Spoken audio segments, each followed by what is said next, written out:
More than 15 speakers will speak for you and answer all of your questions. More than 300 spectators from all over the world have already registered. Probably more will show up later on, and they will actually hopefully share all of their questions with us to answer for you. Now, while we are waiting for our viewers to connect, I would like to ask those who've already connected to somehow write us some comments. You can tell us about your country as well as the company that you represent. So if you have any questions, you can write us basically in the comments. We will take the comments and we will send the questions to all of our speakers to answer for you. Now, before we get on with the show, guys, I'm going to talk a little bit more about Top Franchise, which is, by the way, the world's largest franchise catalog.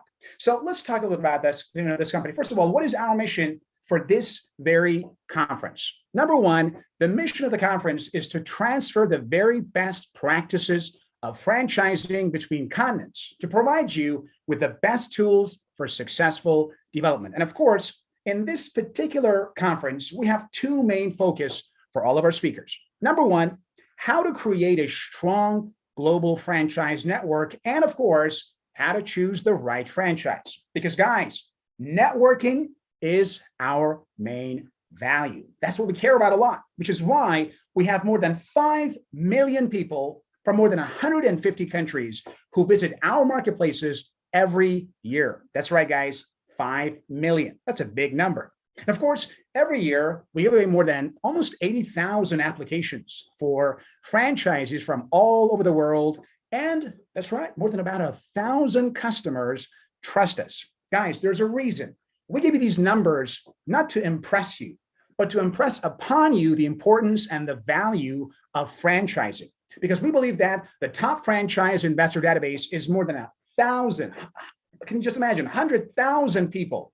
And our team has developed and brought about to market more than 400 franchises. So topfranchise.com, the company itself, has a large network of partners and experts in the United States of America, Europe, Africa, Southeast Asia, and of course, we're always open to expand our markets in new places.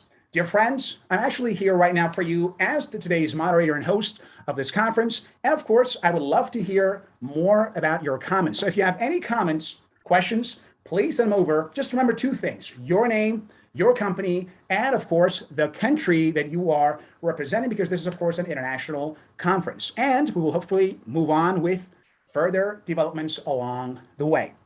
Now, guys, before we go any further, we have a lot of great speakers, basically planned for today's conference, and I personally cannot wait to meet them one by one and hear their amazing speeches that they will actually present for us based upon the schedule that we have planned for you. So once again, guys, I repeat, if you have any questions, please go to the comment section, leave your questions, somehow your names, your company, as well as the nation that you represent, in order for us to be able to hopefully ask those questions from our speakers. Very well. Now, before we get ahead a little further, for all of our speakers, they're going to go ahead and tell you about a couple of things. Number one, they will tell you more about themselves and their personal history. Then they will actually talk more about their companies, because all of these basically speakers represent very successful companies in terms of franchising. And more importantly, they will explain exactly what those franchises are. And of course, my first speaker for this conference is Albert Kong. Basically, he's the founder and CEO of Asia-wide Franchise Consultants from Singapore. And we just can't wait to see him, to actually ask him questions about how he is going to tell us how to deal with the issue of franchising. So, Albert, are you with us right now?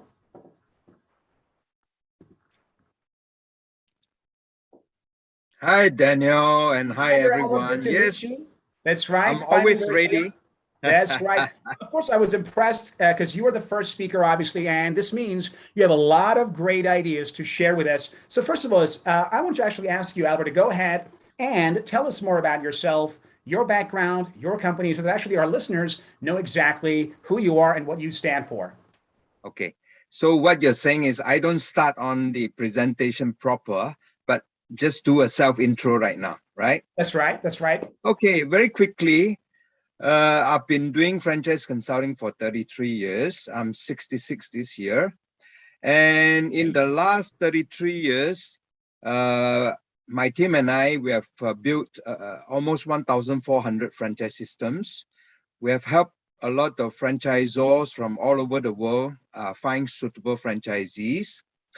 28 years ago, which is 5 years after I started doing franchise consulting, through the Singapore Trade Development Board, which is a government body, we also publish Asia Franchise and Business Opportunities magazine. So this magazine is unique in the sense that it is in English and in Mandarin, which is the common language amongst the Chinese-speaking people all over the world. Yeah, and what is also crazy about us is we go to 30 to 33 franchise and food shows all over Asia. You know, you see us even in, Paris and in London, because we have also got the world's largest network of franchise consultants. Right now, we have 80 people in 73 countries, and we're hoping to expand this network so that more and more franchise companies can benefit from our, a network of people who are locals, who know, the so-called pastel, the political, economic, social, technology, and what have you kind of environment in their own countries. Yeah. So with that, I look forward to just sharing with you my presentation, and do feel free to send me questions. Thank you. For sure. You can get started, of course. And if there was any questions, I will let you know. Go ahead. All right. So I'll start my presentation. Okay, very good. Okay, are you able to see my presentation right now? Or is it on? Can you see? Okay. I assume that, you can see my presentation. Now, I've been told that I have only got 10 minutes, so I will be very quick with my presentation. All right. That's so right. Basically, I'm going to share with you the rising trends in franchising. Okay. Now, very quickly, these are, just things to tell you that franchising evolved, just with the environment, in the world. So there are 7 points here, and I'll go through them one by one. All right. So one is ESG, which is the buzzword now all over the world. Even the World Economic Forum talk about ESG, and even banks are talking about ESG. ESG basically stands for environmental, social, and governance, which all boils down to this thing called sustainability. So if you are a franchisor and you don't, you ignore the ESG factor, you will lose out, okay? Because the millennia and people who are educated, people who read, news will know that ESG is very important, all right? So this chart basically just tell you about the social responsibility score, which matters to the modern consumer nowadays, and the banks and the governments, all right? So again, you can see even IKEA, which is franchising all over the world, they even go into forest management. This is just one example, all right, to show that they care about the environment. Okay. Again, IKEA, because it's such a famous brand, I use it again. They even go into buyback and resell program, again, to discourage people from wasteful consumerism, all right? And even this very famous Havana's slippers, they have a recycling program. Again, they are into franchising. And more fast food players, they also make sure that, they go into packaging materials and cups that are, friendly to the environment. So these are examples. Even fashion, you see, this is a famous magazine called The Business of Fashion. They talk about, Generation Z people wanting to now buy fast fashion that has got sustainability in it, So, then words like recyclable, biodegradable, these are all buzzwords. Okay. Even KFC, they want to present themselves as caring, about governance and social responsibility. They even have a mental well-being skills kind of foundation, right? This is in Australia, okay? And things like that. So second, more and more maybe some people say because the cows, let go too much air and it's, the methane and it's bad for the environment. So plant-based food and veggie-centric foods are now all the rage. So, even Yum China, they are into all sorts of veggie food. Okay.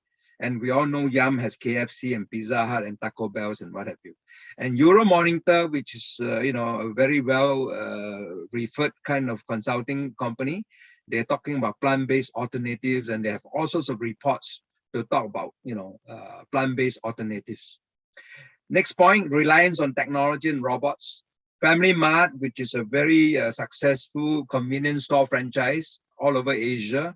They use unmanned stores, no employees are needed. They use technology, And I've got many clients in Asia, for example, Putian, which is a Chinese restaurant. They use robots as servers. Of course, it is just a supplementary kind of thing because they still have actual human beings as servers, but the robots help in the sense that, Singapore laborers, especially in the service industries, are hard to get and hard to retain. So the robots will help in that sense. And Jamba, which is also a franchise, they also have a robotic smoothie kiosk. So these are all trends. And, in university towns, a lot of pizza companies use robots to deliver, to all the hungry freshmen and sophomores and, juniors and seniors in varsities. Fourth, ghost and cloud kitchens are all the rage too. In Singapore, there's a company called Smart City Kitchens. They actually help people get into the food business by, actually helping them set up, ghost kitchens, so everything is ready. And then this entrepreneur to be or restaurateur to be actually can just go into business, but via a cloud kitchen concept. And of course, Fast Casual 800 Degrees, which is a famous pizza chain, they are into ghost kitchens, and they even have robotic pizza making kiosks, So these are all the rage. And then this multinational Nestle too, they actually have tiffin labs, to help people, to operate F&B businesses, again, technology. And in Malaysia, there's this company, that has got multiple brands, all using the cloud kitchen concept. Okay. And Corner Pizza, which is also, this is in Manila. And even in hawker centers, which is like food courts in Singapore, there are people who actually have alternative brands within their own store, but, using the cloud kitchen or shack kitchen, or social kitchen kind of concept. Then the fifth point is consumers' expectations of convenience, safety, and traceability. I'm sure all of us know that Taco Bell has got this double-decker drive-through. Again, I think right now everybody knows that in America, labor shortage is a big problem. So technology, and more importantly, people want to be safe. So, as contactless as possible, no thanks to the virus that's raging all over the world. I mean, thank God the situation is getting better. The virus, this Omicron one seems not to be so deadly. Thank God for that. Okay. And of course, in Korea, even Dunkin' Donuts, when hygiene is a problem, you can't escape. Everybody's on their, on their phone, and everybody knows. So you really, really need to be very careful about, how, you handle food. Yeah. Next, brand extensions, ready to eat meals. Again, using Yum as an example, like I said, Yum China, they have Pizza Hut and all, but you know what? Pizza Hut in China actually even sells steak, and people can just buy it, and then they can put it at home, and then, it's ready to eat. Yeah. And they are also working with the Italian coffee maker, Lavazza, and helping people open up cafes easily. Yeah. Now, this is another 7-Eleven. 7-Eleven, as we know, is a convenience store, but they are doing all sorts of ready-to-eat meals. Again, I think it's a reflection of trends all over the world. People want convenience. people just want to grab something and then be able to, eat it or bring it home, heat it up and then eat it, so they save time and all. Then brand extension. I mean, all of us know that in New York, there's this really famous bakery called Magnolia Bakery. They are very clever. They know that the consumers now, a lot of them are working from home, but when they're on Zoom, they want to look presentable, but they want to be comfortable. So Magnolia Bakery has even gone into loungewear. You look at the tracksuit, which is quite presentable and hip looking, and they sell them. Yeah. So this is being, observant and knowing how to ride on trends. Yeah. And the very famous Old Town White Coffee in Malaysia, they are franchising all over Asia. They even come up with express outlets because, they think that it was help them save rental. And again, because labor is hard nowadays. And, I think all of us know that there's this thing called the Great Resignation in America. And a lot of people, because during the non-pandemic days, they work in different countries. And then when they go back to the hometown, now they can't get out. So labor is a huge challenge all over the world. So, companies have to come up with smaller size outlets so that they don't have to rely too much on labor. Yeah. And then even Subway, they have gone into vending machines, contactless, and no need to depend on labor, right? And then the seventh concept is actually new concept, new players, like this one, Blank Street, it's not really a new kind of concept. They are like a 7-Eleven, but they take food from different people, and then they are in this little kiosk, and then that looks really nice, and then they sell stuff, right? So just capitalize on what people want. That people want fast, people want options, and if you come across as being very innovative, that will attract new customers too. Yeah. And we talk about resurrected old concepts. I think a lot of people know people like Charlie Brown, or concepts like Charlie Brown Cafe or Hello Kitty Cafe. In Singapore, they have failed, but there will always be new people wanting to resuscitate it, resurrect it, because they think it's very cute. They think that they will always be, or they can do it better, So with that, I'll stop. I think basically what I've tried to share with you is that, it will revolve. You always have to look at the situation and say, okay, what do the consumers want, and how can I meet those wants? And so I tell all my clients all over the world in these 33 years, always take care of the basics. Make sure your product is, or your service is, something that people want. Make sure your pricing is right. If you are more expensive, you must know the reason and you are convincing. Make sure you promote it correctly without offending people's religion or race or, whatever. And then make sure your distribution channels are right. Make use of social media. Make sure that you think of all sorts of ways to get your product or service to the consumer.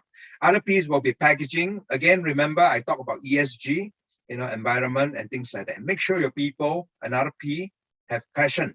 Make sure they are responsible. Make sure they communicate correctly. So with that, I stop, and please feel free to send me questions. Thank you very much.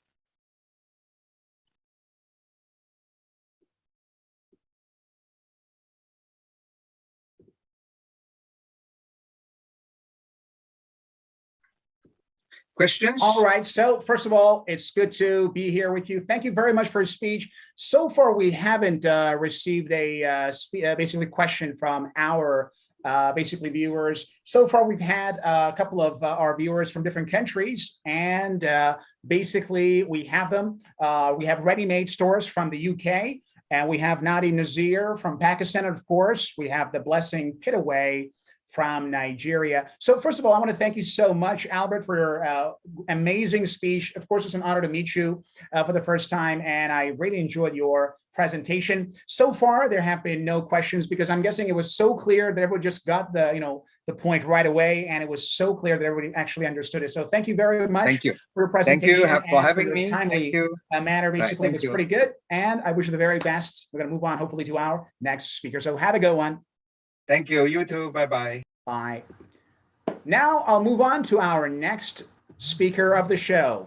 His name is Pavel Antonov. He's the project manager of ID World from Russia, and he's here to tell us about the next franchise that he's working on. So I'd like to now move on to you, Pavel Antonov. Do you actually hear us? Yeah, I hear you. Hello, Fantastic. everyone. So pleasure meeting you, you. Pavel, for the first time again. It's glad to have you here with us to share with us basically your presentation. You can just go for a very brief introduction for our basically audience before moving on to the next presentation. Okay. So, All right. Would you like to tell us a bit more about your background, your company, very briefly, and then hopefully going for the basically presentation? okay, thank you. Thank you, Daniel. Thanks all. My name is Pavel, as you say, and I'm glad to see all the participants. I am the project manager of ID World company.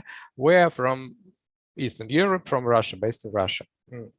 First of all, I want to say that we are very pleased to participate in a such global and I see interesting online event. I think that meetings like this are very helpful for all attenders and viewers.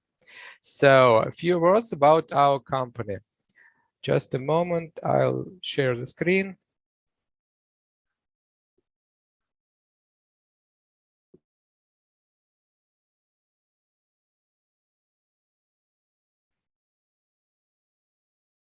Do you see? So, okay. Our brand name, ID World. We founded as a private company in 2010. All those periods from the start to present days, we work as an IT company which develops and embeds software solutions for remote identification of customers, a wide range of businesses. Among them are telecommunication, hotels, fairs, banking, medical organization, and other areas. Today, we're an active grown-up company, a resident of the Russian Information Technology cluster of the Skolkovo Foundation. So, we already have partners not only in Russia, but from the other countries too. It gives us an idea to make a franchise. So with Felix David mentoring and helps, we did it. Thanks him very much. As I told earlier, there are different kinds of our solutions which are packaged in our franchise with the main idea. Our solutions allow partners for our franchises remotely attract new clients without opening new offices or with a minimal employee participation. If talking about who can be the franchisees and more about solutions, the franchisees give possibility to the franchise give possibility to franchisees to connect a ready-made software platform which is made for remote contract signing, customer identification, and activation of seller services. By using our solution, different kind of businesses can attract new clients from all over the world. We launched our franchise at the end of the 2021, and of course we are ready to partnership relations all over the world. By the way, we already get interest not only from countries like in USA or Canada or some countries from West Europe, but we get interest from Ghana, Nigeria, and some countries of South Africa. It seems that our platform and our solutions are good for all countries and all type of businesses. Access to ID World software product is provided in client-server format. Corporate partners connect to the platforms can start using the product immediately without wasting time installing software and with minimal time spent of staff training. Two of our solutions, ID Link and ID Abonnent, ID link and the ID abonent focuses on mobile operator processes during their customer identification and activation SIM cards and eSIMs. Two others, ID client and ID guest, good for companies in the sales of goods and services that require personal identification, such as telemedicine, banking, tourism, hotels, fairs, fitness industry, selling goods with a confirmation maybe of age, qualification, etc. So I want to share you for clarity. I want to show how one of our solution works. It's named ID abonent, and it will give you clear to understand quality of our services. Just a moment. The next share screen.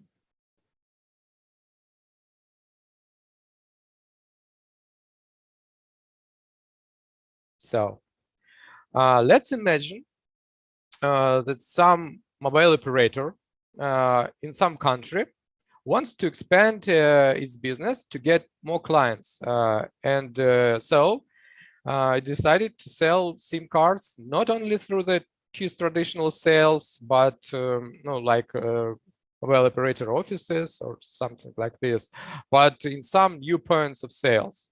It could be retail shops like IKEA, as Albert Kong talked about before, Metro Cash and Carry, 7-Eleven, and many others, which aren't sell SIMs card before. Here we have some rules. After customer buying the SIM card, in most of countries, he need to visit the mobile operator office or maybe some center of identification for verification him as a subscriber and activation SIM card. But here our ID abonent starts at work. So customer just need to download our free solution from App Store or Google Play. Here's in the first step is named ID abonent. Then scan his barcode from the SIM card which he was buying in the store. On the next step, he just need to go through the identification process. On this part, in the third step, he have to check, our solution have to check that it is a real person, not a robot or photo. So like a check for humanity. So our solution ask to the customer, wink or turn head left, right. So during this process, he do some photos, and then after in the fourth steps, after scanning IDs, our solution check that is photo from passport or from ID is the same as a photo from the camera, which is read during the humanity test. So, and it's checked with some percent, how many percent it is the same, much. Then all the scan is data from IDs, put it into the screen in the first steps, in the fifth step, and so customer check that it is all correct and push continue. Then in some countries there is a needed information for scanned passport information of the registration or address. The next screen, it is a read for the mobile operator agreement, and after carefully reading, customer push the continue, and in the last screen he put his signature by the finger on the mobile phone screen. So this signature is after that putting to the agreement and send it to the customer. And after these few steps, SIM card will be activated, and agreement will be sent to the customer. So after that, mobile operator get the new subscriber without his visiting his office or maybe some center of identification. But customers with these few steps do it from his home, remote identification and activation his SIM card. So very nice. Very nice and great, basically performance, truly amazing. And we enjoyed learning about this process. I mean, the whole thing just so seamless, going through the documents, scan it, send it, send your basically signature. It was a pretty great way to go through the whole process. And I'd like to thank you very much, Pavel, for your presentation. Definitely very useful. And hopefully we look forward to seeing you more in our future conferences. Wish you the very best. In the meantime, I'd like to say hello to basically Mr. Backus, basically. And of course, we have, as always, new guests. The next one is, of course, ILM, basically from basically Islamabad, Pakistan, Afzal Malik. And of course, yes, you showed your interest about starting a new franchise for apparels from Russia. Very nice. Now, my next speaker, obviously, is going to be Ryan Russell, the founder and CEO of Myanmar Business Answers from Bangkok. So, Ryan, do you hear us? Yes, I can. How are you guys doing? Fantastic, Ryan. So it's a pleasure to have you with us, basically. If it's possible, go ahead and tell us more about yourself, and then we can move on swiftly to your presentation. Sure. I'm going to share my screen right away so you guys can just see that. So let me see here. I can do that.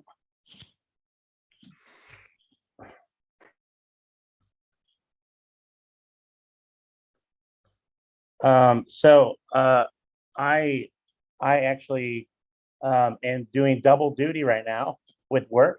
I've owned a consulting company for over 10 years, Myanmar Business Answers, and I was based in Myanmar, Yangon, Myanmar, since 2010. And currently I work for a law firm as operation director that is based in the US doing securities law. So I'm going to tell you just a little bit about that, my experiences. I'm kind of a serial entrepreneur. I've started a number of businesses, including consulting, business services, tourism, and have always been very interested in franchising as well. As I said, I've been in the region for over 11 years and been doing different various business services. And since the last few years, I've been working in Myanmar, working with World Franchise Associates, which is another franchise organization, and supported a number of franchises there, entering different foreign franchises, as well as helping develop local franchises in Myanmar. And recently, just about a year ago, I moved to Thailand because of the situation in Myanmar, and started working for this this law firm as well. And so I'm looking forward to working with top franchises in Southeast Asia, especially in Thailand. And I can also help anybody with regards to any work in Thailand and Myanmar because of my experience there. With the corporate services for the law firm, we basically deal with securities, and we do basically everything. So if you have anything in regard to doing franchise in the US, we might be able to help you do that as well. But anything in terms of investment, even cryptocurrencies and stuff like that. You are welcome to contact me anytime on WhatsApp, or you can email me at my two different email addresses, myanmarbusinessanswers.com and feinsteinlawfirm.com. But happy to talk to anybody about franchising. I really love to look at different markets, look at different opportunities, and to share with business owners what the opportunities are to expand their businesses in different markets as well. And so if anybody has any questions regarding Myanmar or Thailand, I don't know how much time there is. I try to go fast so there, if anybody wanted to ask a couple of questions, they can. Well, you still got some time if you want to continue. Basically, as of now, there are no questions, but you can actually move on if you have a couple of minutes if you would like to, somehow round it up and end your presentation. Yeah, sure. Yeah, just in short, we are focused in Bangkok. We can look at different markets here in Thailand, Chiang Mai, Bangkok. There are a number of franchises that have entered in the last couple of years that have done quite well. I know there's a lot of fast casual food that's kind of taken off in Southeast Asia as well.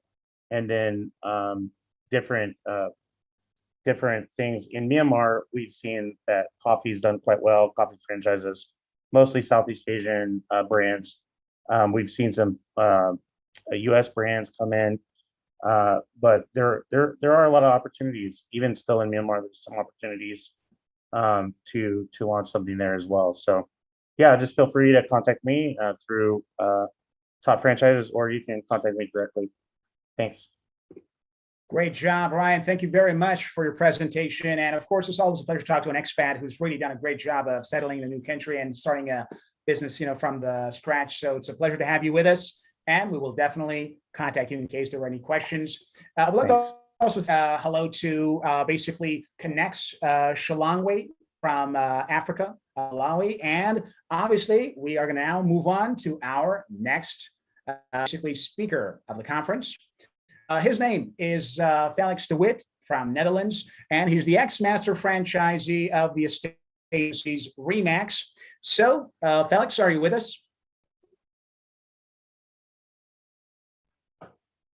I think you have to turn on the, yeah, that's right. Now we can hear you as well. Hey, how are you doing, sir? Nice to meet you. The pleasure is ours to have you with us. So why don't you go ahead right now and tell us more about yourself? And of course, you can move on straight to your presentation. Yes, let me do it. Let me share it. One moment.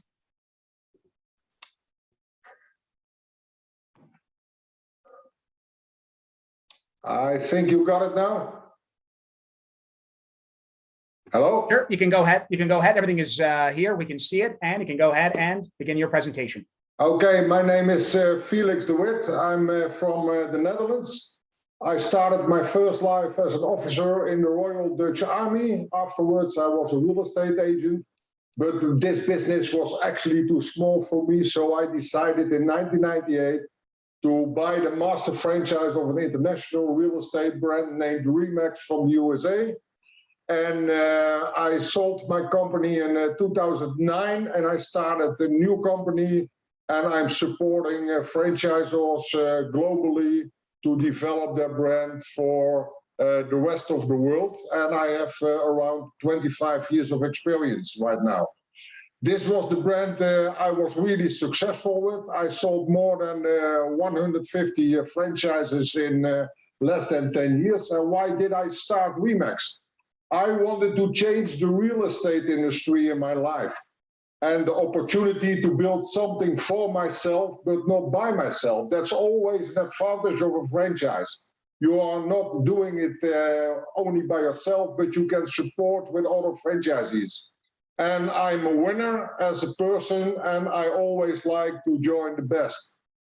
I just told you we did an incredible job with our team, building a network of 122 offices in less than 10 years. And in 2008, 2009, we got at that time the crisis, so we had to change some things in the company.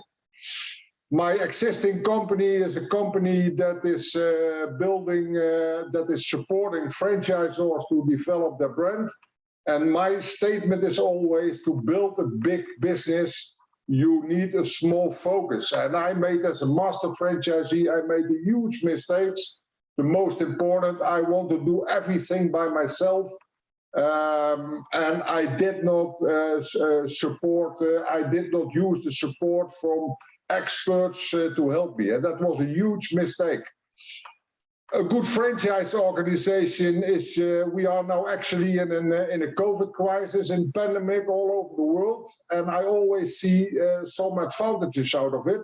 And actually, a good franchise organization is just like a virus, but then in a positive sense. Someone gets infected, then infects the other, and everyone does their job well, then the transmission goes very fast, and your franchise becomes a treat to the competition. Actually, the pandemic crisis was really terrible and still is terrible in Europe, but the infections are increasing, but the people in the hospital are dropping down. That's the reason most of the governments are changing their policy right now. We had more than 114 million infections in Europe.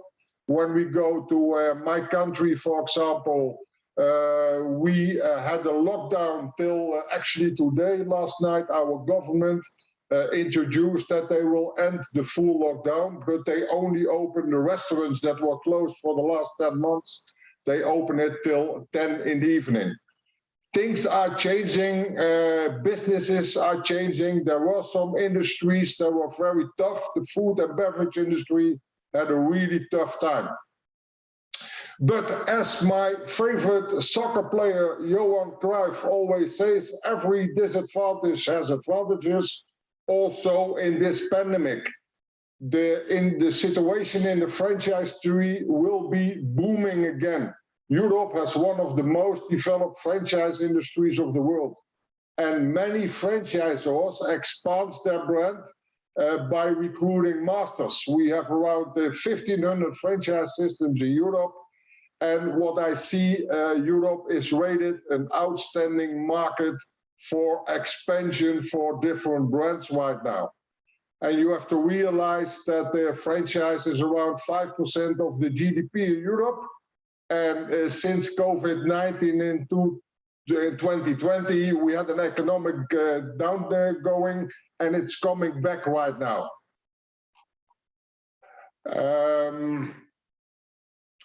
The development of franchise in 2022, how I see it, the market for new franchise development around Europe will remain robust and strong. There are excellent reasons to start a business during a down economy.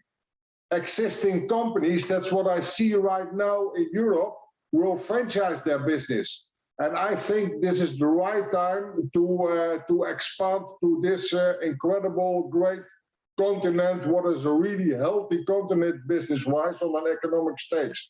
It's a great time for entrepreneurs dream now, and smart investors will always make money, not excuses. That I see as a development in this year. The reasons to start a business during a down economy, the materials and goods are much cheaper. The numbers of competitors are going down. It's always a disadvantage that after a crisis, a lot of companies won't survive. And business people are looking for new opportunities. When we get another crisis in the future, then it's always be much better joining a franchise than not. When I was in the real estate, I saw exactly the same. When I was not joining Remax at that time, my company should be in really troubles with a downgoing market. People are always looking for innovations, just like it is going right now in this new world that we live in at the moment. Existing companies will franchise their business because of lower cost, simpler management, a faster expansion, less recruitment. It's always different to recruit in this period, and there's a lot of international potential. How to expand your franchise globally? Don't make the same mistake I make. Use companies that can support you in the legalization of your franchise to make good franchise agreements that are approved by franchise law and franchise operations manual. Take care for the registration of your intellectual property in the World Intellectual Property Organization. Know how to sell your franchises. Take care for training for your franchisees. Screen your franchisees. They are walking around with your brand. Take care that they don't damage your brand. So be focused on the opportunities you have as a franchisor. Support them and focus on your market share. follow these brands. In 21, together with topfranchise.com, I supported these companies. They made, I think, the right decision to expand their brand to this continent in Europe. So stay focused. To build a big business, you need a small focus. The pandemic won't change the franchise industry. It will open closed door for you as a franchisor. But you have to take care as a franchisor that you have to take care for your most important asset, and that are your existing franchisees. The right time for your franchise to expand to Europe is now. When you have some questions, scan this code, you get my Ego business card, and I can tell you much more how you can expand your business to this incredible, beautiful continent.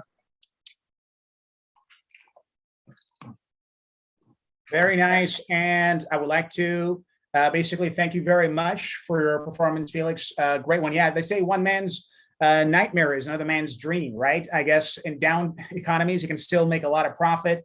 And the way you described it actually shows that we could indeed benefit from such crises and not be basically crushed by them. So thank you very much for your performance, very solid. And of course, if there are any questions, we will definitely contact you. And please leave your contacts for our viewers after your performance. We can actually be in touch with you as well as our viewers. Thank you very much for that. And of course, I would like to say, basically, I would like to actually send our regards to a couple of our new guests today. Basically, first one goes to Chakrader Majetti, basically from the Danush MEP Center, Vocational Training Center of India. It's a pleasure to have you with us. And obviously we have the basically Nadeem Nazir with us again. We'd like to thank you very much for your comments. So for all of you who are now currently watching us, if you have any questions or comments, feel free to leave this with us and we'll share those with the speakers. And later on, perhaps we'll even contact you directly to answer all of your questions. Now, I'm going to move on to our next speaker of the show. His name is Stanislav Nikulin. He's the head of the International Performance Marketing Department, Algorithmica, and he's here to tell us what exactly is going to happen. So first of all, it's good to have you with us right now. Stanislav, do you hear us well? Yes, do you hear me well? Absolutely. So why don't you go ahead right now, tell our listeners and viewers a bit about yourself and then move straight to your presentation. All right, so thanks for the intro. My name is Stanislav. I am currently head of digital at International Franchise Department at Algorithmics Global. Algorithmics Global is a branch of Algorithmica company, which doing the international expansion mostly and predominantly just via franchise model. So up to this time, Algorithmics has expanded to more than 65 countries. And that's has acquired more than well, hundreds of offices and more than 300 partners all over the world. So let's take a look at what we got for the year of 2021. Let's draw some let's say not just nice results and nice conclusions, and I'm excited to share with the audience these ones. So are you able to actually see the slides in the full screen right now or not?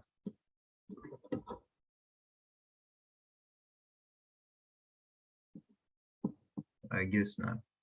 So let me do it this way.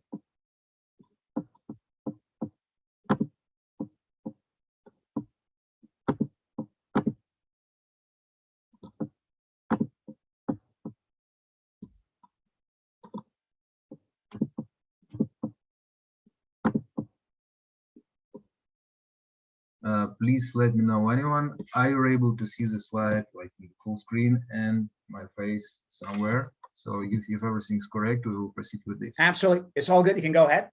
Great, thanks. So Algorithmics basically is an edtech school, which provides the main its product is the programming school for kids of middle, early, and just, let's say, junior ages. So it is international, obviously. It is expanding rapidly, and it is based on a high quality, let's say, software inside, high quality platform, and a great methodology which is surrounding this platform. And it is algorithmics is, let's say, outstanding.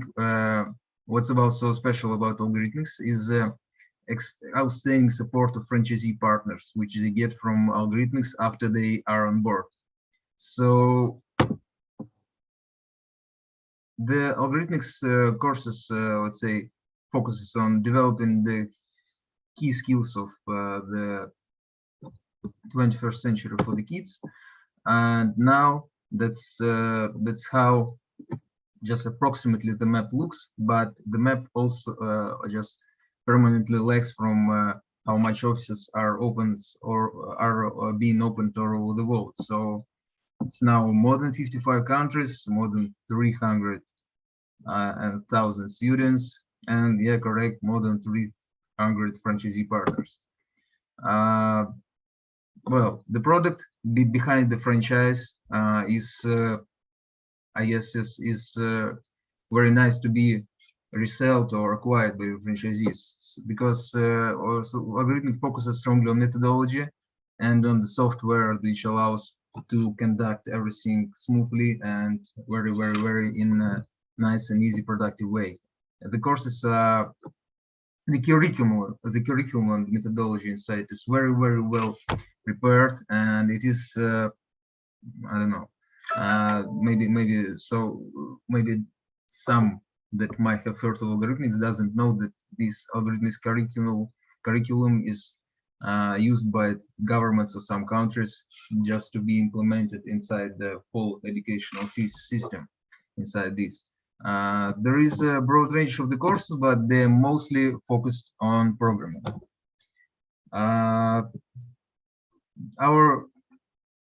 Once again, we have our algorithmics has inside this award-winning learning management platform, LMS, which provides the window for students, for teachers, for franchisee partner itself to manage their own main figures and KPIs.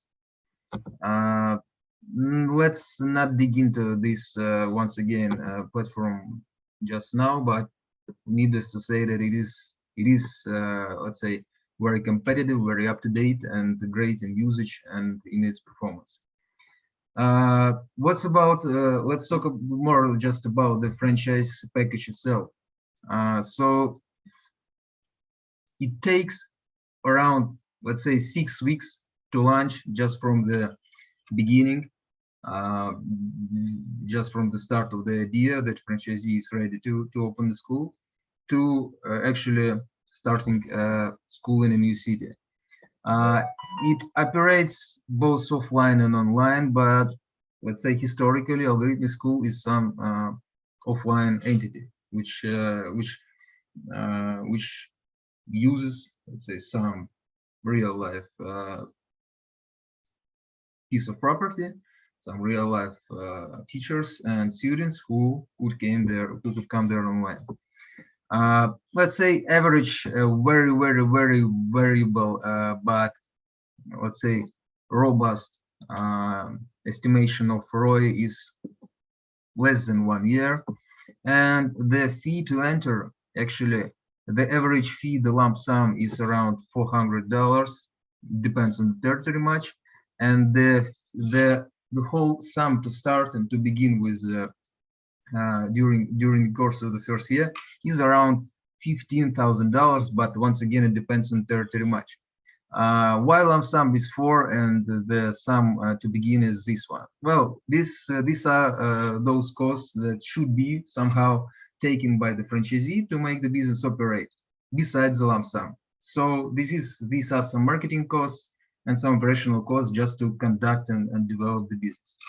Well, so yeah, it is great. The platform is great. The methodology is great. The support is extensive. but the development of the franchisee and the acquiring of the students doesn't happen, let's say, just by itself. So we assume that there are some investments, and like in average, if we sum the lump sum and we sum the investment and the operational cost, we got something as $15,000 to start, let's say, for minimum for the first year to spend during the first year. Full cycle support, business mentors are great, they are doing great, just right from the start, and then to the development. Algorithmics has a separate group of mentors who helps partners to get on board and who helps them just to start. It's called literally the group Start. Start helps with acquiring the first students, with setting up all the stuff needed for marketing, everything needed for actually establishing the courses and actually to do a start. When, let's say, the partner is on board and partner is going well, he's transferred to the mentors who doing the development and do the strategic development that helps to proceed further.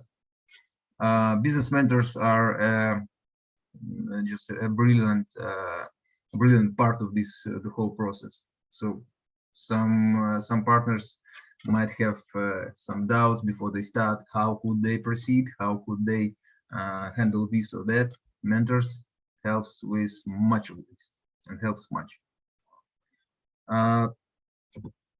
The courses are for those who might be somehow have some knowledge in tech. The courses are like this, and this is the distribution of the courses between the years of age of the kids who are to be acquired on these courses. Franchise models, the most, let's say, common are the local franchise, starting from literally one district in some city, or regional franchise. The size of the region may depend from city, town, area, district, and to the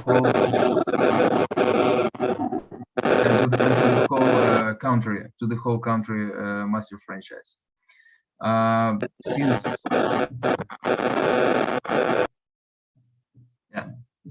So what about the franchise package? And obviously, as I told before, it is let's say, almost autopilot and almost very well set up a business plan with support and teacher training inside, and with technology for marketing and sales, including CRM and including the learning platform itself inside.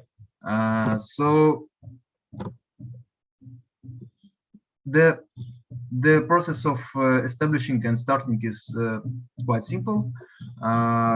The partner is about to research its own territory, research its own competitors in the territory, to count some financial models, to be qualified by the franchise committee, to be approved to start, and then to sign actually some agreement and to begin with, to pay the lump sum and to start with this. So let me just show for 1 more minute the actual map of the algorithmics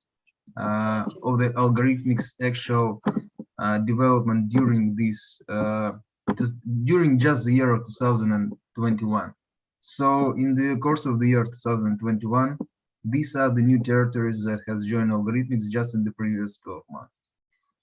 Literally, it spreads from almost from like the western coast of the North America to the New Zealand. So it's Canada, US, SaaS franchise, few partners, and much more districts inside Canada, few partners in Mexico, and more districts inside the Mexico. Much new partners in Ecuador, a few more partners in Colombia, Puerto Rico, Costa Rica, yeah, Mexico. Some new partners, few partners in Chile, as you see, like with this few, let's say, few districts of Santiago, Chile. And we can go along with this and collect these 100 new partners that has new territories that could join algorithmics. Most of these partners are new, but some of these territories were bought additionally by the partners who has joined algorithmics previously. And that's actually the map of the spreading of the year 2021.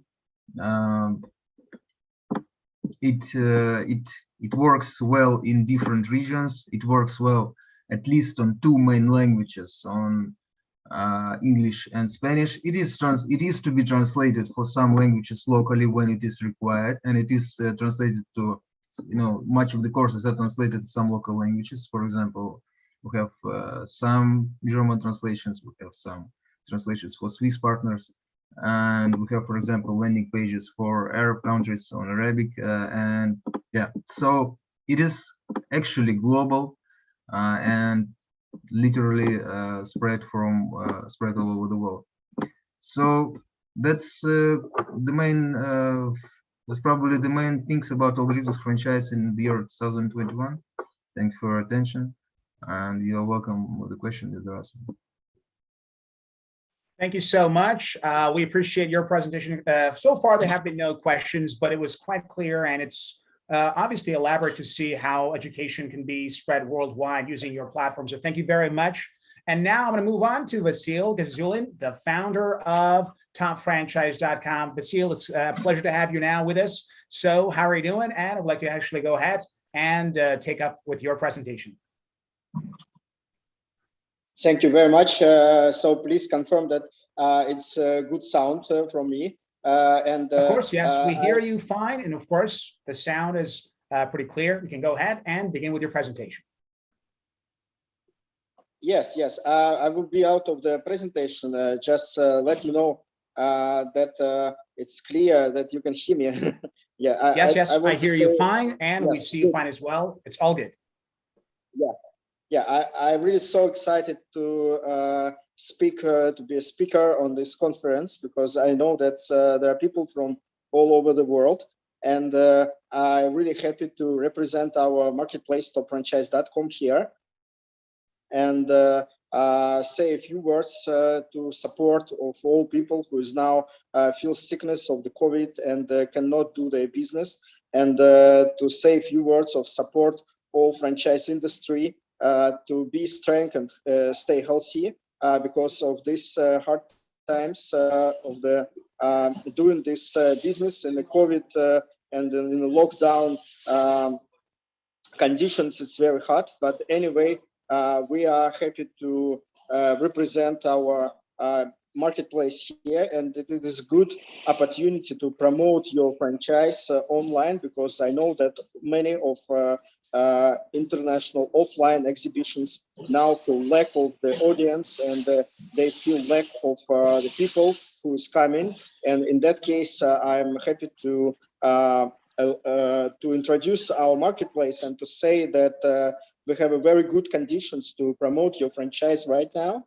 And also, I would like to say a few words that we have a good news that the governments of the countries, they are making support to promote their own franchise concept to go to the global markets. And I have a very good example now that for example, in Russia, in a country where we also operate, the Russian government and the Russian Export Center, they're supporting their local franchise companies who is doing business locally to go global, and support them to be on our marketplace. This example, it's proof that idea that our governments, each country, they will have speakers and the audience from, they are ready to support their franchise and to promote their franchise companies on our marketplace. So this is a kind of instruction that I want to say, to give you. I'm speaking to the leaders and to owners and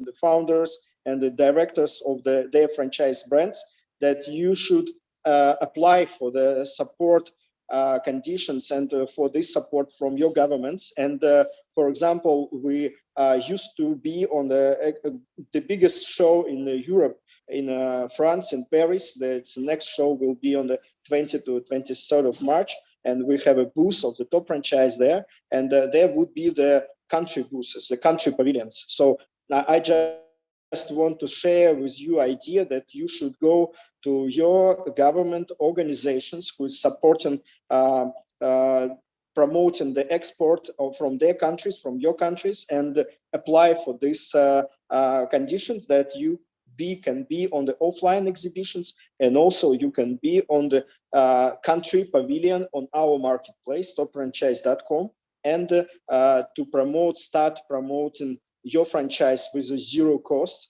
because these government policies, they usually allowed to pay by the government facilities. So this is my idea. We feel this that it's happened last year at 21, and the next year this is also the kind of future of the promoting your franchise companies.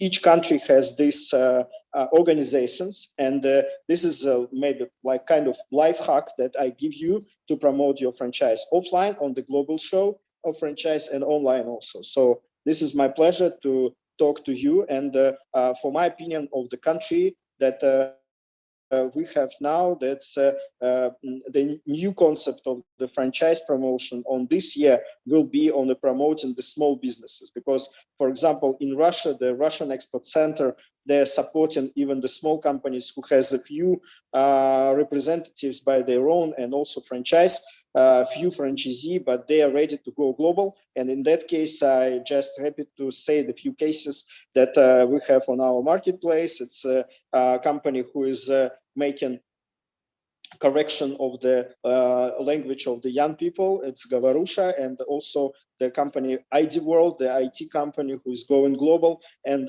also the beauty concept that is Sugar and Wax. Also, this company is going global with their brands, and they go in very small cities and small locations, specifically, especially in Russia. So also it's the kind of the manufacture of the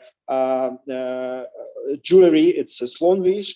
And this is the one of kind of trend that we see, that even the small company with a small business go global with online facilities like our topfranchise.com. So even if you are going to develop your franchise and you are still small company, no matter, please go ahead and develop your franchise, promote your franchise, especially on our global marketplace. So that is all. I'm really happy that I can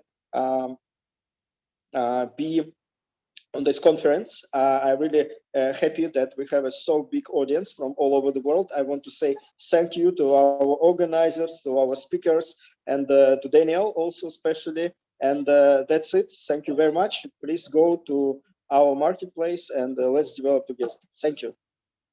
Thank you very much. Truly appreciate it, Vasil. Top Franchise is on the rise, and it's all because of your leadership. So we appreciate your message, and it was indeed a pleasure to hear your words. Thank you very much. I'll move on now to our next speaker, which is Radu Lupus, the co-founder of Salad Box from Romania. So, Radu, are you with us right now? And if you are there, please go ahead. And it's a pleasure to have you with us. Go ahead and introduce yourself and the company, and you can go right away and start your presentation. So, hello everyone. Everything is okay with the sound? Yes? Absolutely, everything is fine. You can Thank go you. ahead. So I'm not going to have a PowerPoint presentation. I'm going to talk with you like from entrepreneur to entrepreneur. So first of all, thank you very much, topfranchise.com, for inviting me to speak here. I might say that right now in the room behind me, it's our franchisee from Russia, from Moscow. So we're going to have 2 locations with Salad Box there in Moscow, opening in April, if everything is okay. So we are a global franchise, actually a global group of franchises. We have over 10 brands in the QSR service. We own restaurants, coffee, sweets, Japanese food. All these brands were created and launched from Romania. We are today present in around 15 countries, especially in Europe, but we have also locations in North America, North Africa, and we are aiming for 2022 to enter in the Middle East. We do business in Russia already, which I consider one of the biggest challenges, and we succeed to achieve it. I would like to share with you a little bit about the last 2 years and about what I see that is coming in the next year now. I want to talk a little bit about people, about employees, and I observe that people now need guidance. In this period, people and employees need guidance. Managers need guidance. Suppliers need guidance because they do not know how to react directly to what is happening. It's been a big change. 2020 to 2021 came with a lot of traps. So now, as the entrepreneurs, the developers, we need to guide these persons. I would like to share with you a reality. If in 2016, 17, 18, 19, I used to have a big team for the sales department, this is how we managed to sell franchises in 15 countries and to have around 150, 160 restaurants now in the network, is that I had an internal team. Now these things cannot work any longer, and my advice is to apply to specialists. Now, when comes the exit from this pandemic period, everybody needs to become professional in his acting, in his direction. So I totally and completely changed the direction of how I will promote my business internationally, and I will not even force my departments to reinvent things now after the pandemic. I will apply to specialists. What is their job is daily, 10 hours a day, just to invent methods how to sell and how to develop. So I would advise you to a little bit give away from what you are doing now internally, and now is the moment to apply for the specialist. I would say also that, let's say if in 2020, we were all saying that worst moments are going to come before starting to be good, I would say that now in 2022 is the first time when we can say that it will just be better and better from now on. I honestly don't believe that things are going to go down from now on. Things are going just to go up. We have observed internally in our lead generation system around the world that more and more people are interested in our franchisees. Of course, they don't decide directly to visit our country or to visit our locations, but at least they are starting to request information. This shows that things are going and are on a very positive line. Sorry. I would say also that now is the first year when objectives can be achieved. There is that managerial trio, which is composed by planning, establishing the objectives, doing the evaluation, and apply the consequences, positive or negative. I would say that now 2022 is the first year when you can say that we can really establish achievable objectives. We can really make a straight evaluation and we can start applying the consequences. What about our direction of expansion in the next period? I would say that the most important is to focus on the countries where we already are present, because going in new markets it's expensive. It becomes expensive, and you have to empower and to make stronger your company. So as company direction, we are focusing on the 15 countries where we are present now. And of course, we want as an objective for 2022 to enter in the Middle East. Thank you, guys. Very nice. First of all, quite impressive. I mean, the list of the countries and trying to expand basically your company into all these nations, because in the end, I think going international really is the ultimate way here, and your company is doing its very best. So here at basically Top Franchise, we understand the importance of internationalism and how we have to actually focus on expanding globally. And that's exactly what you guys are doing. So it's an amazing, procedure that we like to see develop further in the future. And of course, it was indeed a pleasure to have you with us, and great presentation. I'll move on now basically to our next speaker, Konstantin Kudraitsev, PhD Partnership Manager at Libertex Group from Cyprus, as well as partnership with Ukraine. So Konstantin, it's a pleasure to have you with us on this conference. And I would like to actually go ahead, tell our listeners more about yourself and go straight to your presentation. Hello, guys. First of all, thank you. Thank you for organizing such an event. And also, I want to thank Top Franchise for this event and also for all support that they are providing to franchisees, to those companies who have franchise. And guys, you're doing a really good job.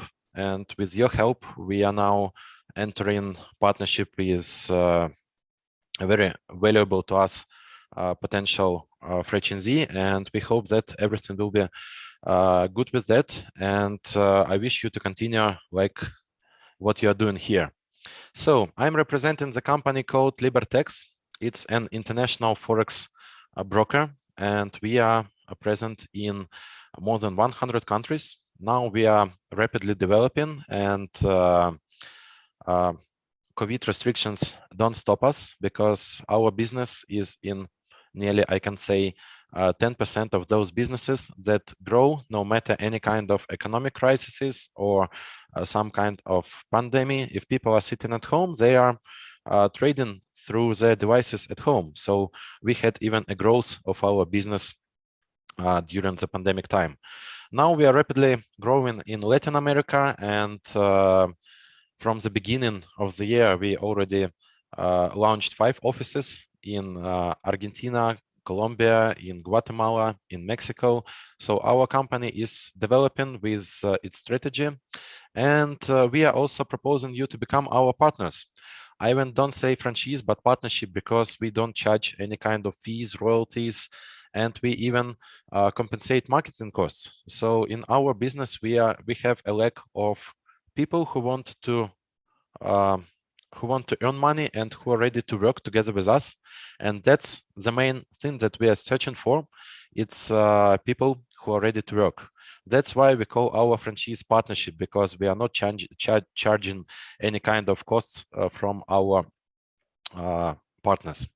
So saying about financial markets, they became quite popular recently, and everyone knows about some trading strategy. Everyone knows that people trade on stock and make good money on that. And our business makes this idea real to people, and we became #1 broker in the world, I mean in mobile devices. And currently our company is among one of the 10 performers, top 10 performers in our sector. So I'm not going to spend lots of your time. I'm very glad that you invited me to have a speech, to have a short talk in this conference, and I will be very glad to answer your questions.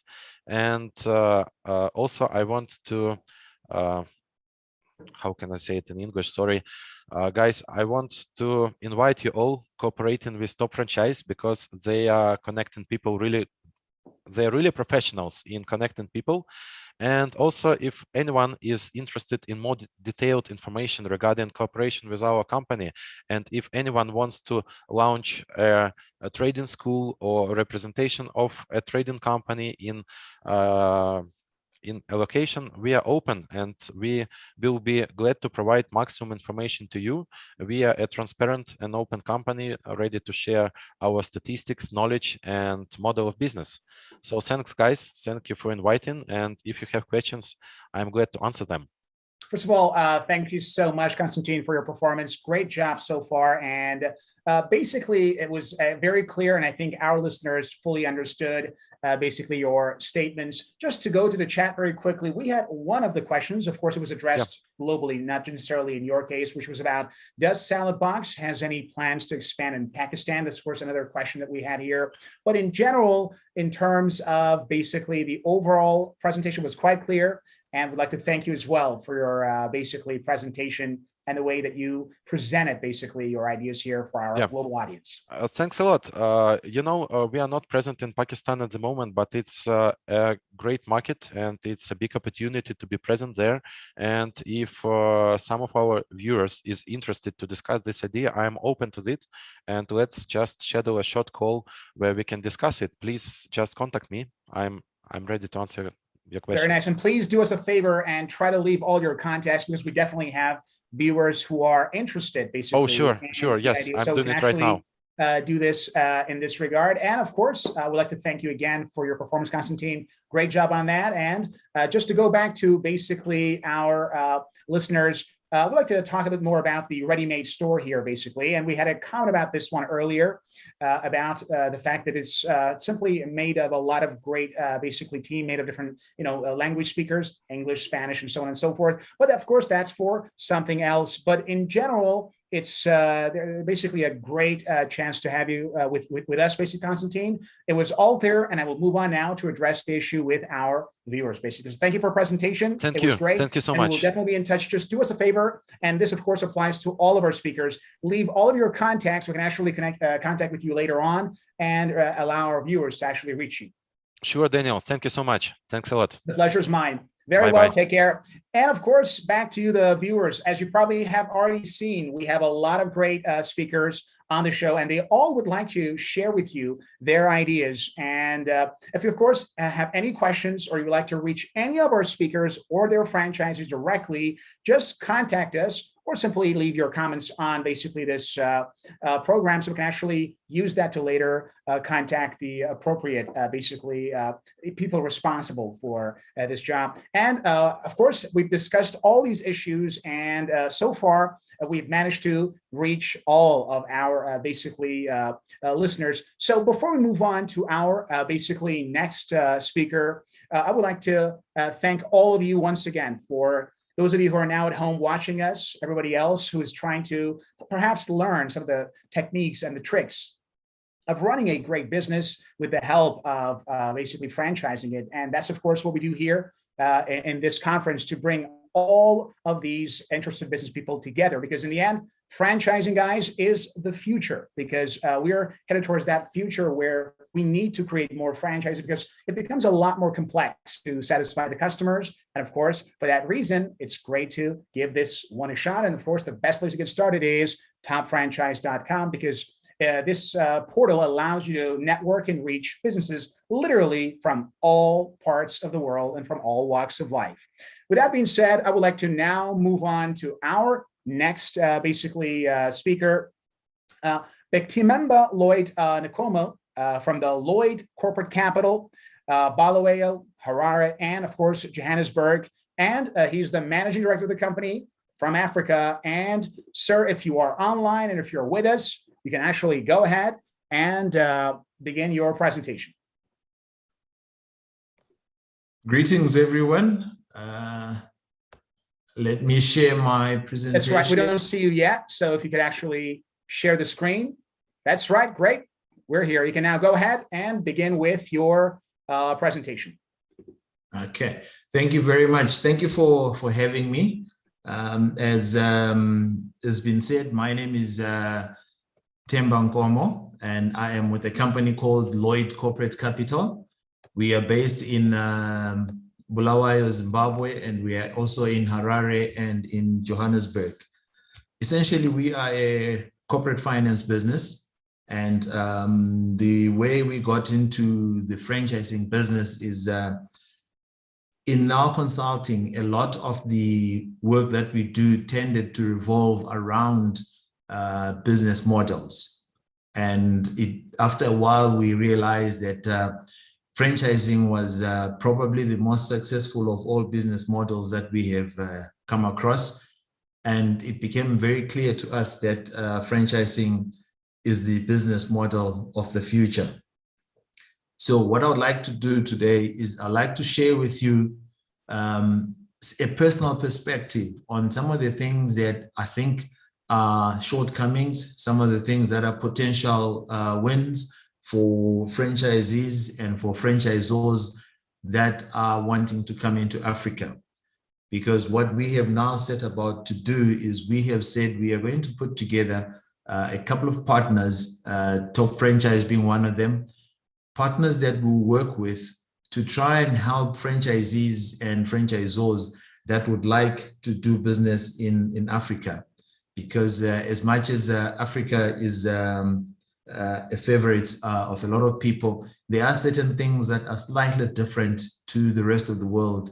And we have put ourselves out there and are making ourselves the experts, so to speak, about Africa. So what I'm going to do is I'm going to give you a personal perspective about a couple of things in Africa. So here are some of the top franchise categories that are happening now in Africa. There's the B2B opportunities. There's coffee and food outlets. This includes restaurants, the sit-down restaurants, the takeaway restaurants, or the delivery restaurants, the retail outlets, whether it's clothing, electrical goods, and so on, children's activities, education facilities, property and real estate, internet-related franchises, the travel and leisure. And interestingly, one would have thought that would have taken a bit of a knock during the pandemic, but it seems to be still on the rise. And also computers and as well as home improvement franchisees. Those are like the most common franchise categories in Southern Africa. And we are spending quite a bit of time trying to understand them and trying to see how best we can help both the franchisee and the franchisor.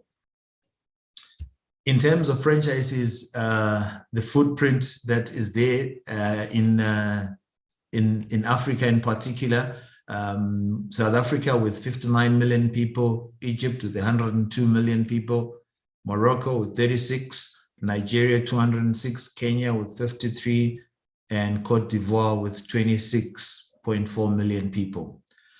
These are the six countries where franchising is seemingly successful, where franchising has taken root, but there are 54 countries in Africa. 54 countries and only 6 really can stand up and say that the franchising model is alive and active. And if you look at the total population in Africa, it's 1.3 billion with a GDP of 6.7 trillion. The total population for the 6 countries is that I mentioned, where franchising is active, is 484 million, with a GDP of 1.37 trillion. These are United States dollars, by the way, where it's money. And the unserviced population, therefore, with the difference between 1.3 and 484 million, is about 816 million. Now, these are 2020 numbers. So as we go into 2022, 23, these numbers, the unserviced population gets closer to 1 billion people very quickly just in Africa. And the GDP as of 2020 was 5.33 trillion. So it says that there is a huge opportunity in terms of servicing a certain market or certain markets in Africa. But in doing so, you need to adapt to certain conditions. You need to adapt certain thinking, certain things need to change. And I'm just going to mention a few things that need to change and a few things that franchisors and franchisees need to be aware of as they try and navigate the African jungle. The products and services. It always amazes me why I can go into a restaurant, say Nando's for argument's sake, in Durban, South Africa, but can only order certain types of food and none of the local foods. The menus of restaurants in a lot of cases are restricted and are driven by certain tastes. Yes, it's a Mexican restaurant. Yes, it's an Italian or Portuguese restaurant, but there is need for that franchise to be a little bit more accommodating to allow local foods to be enjoyed there. For example, the example of Durban that I spoke about now.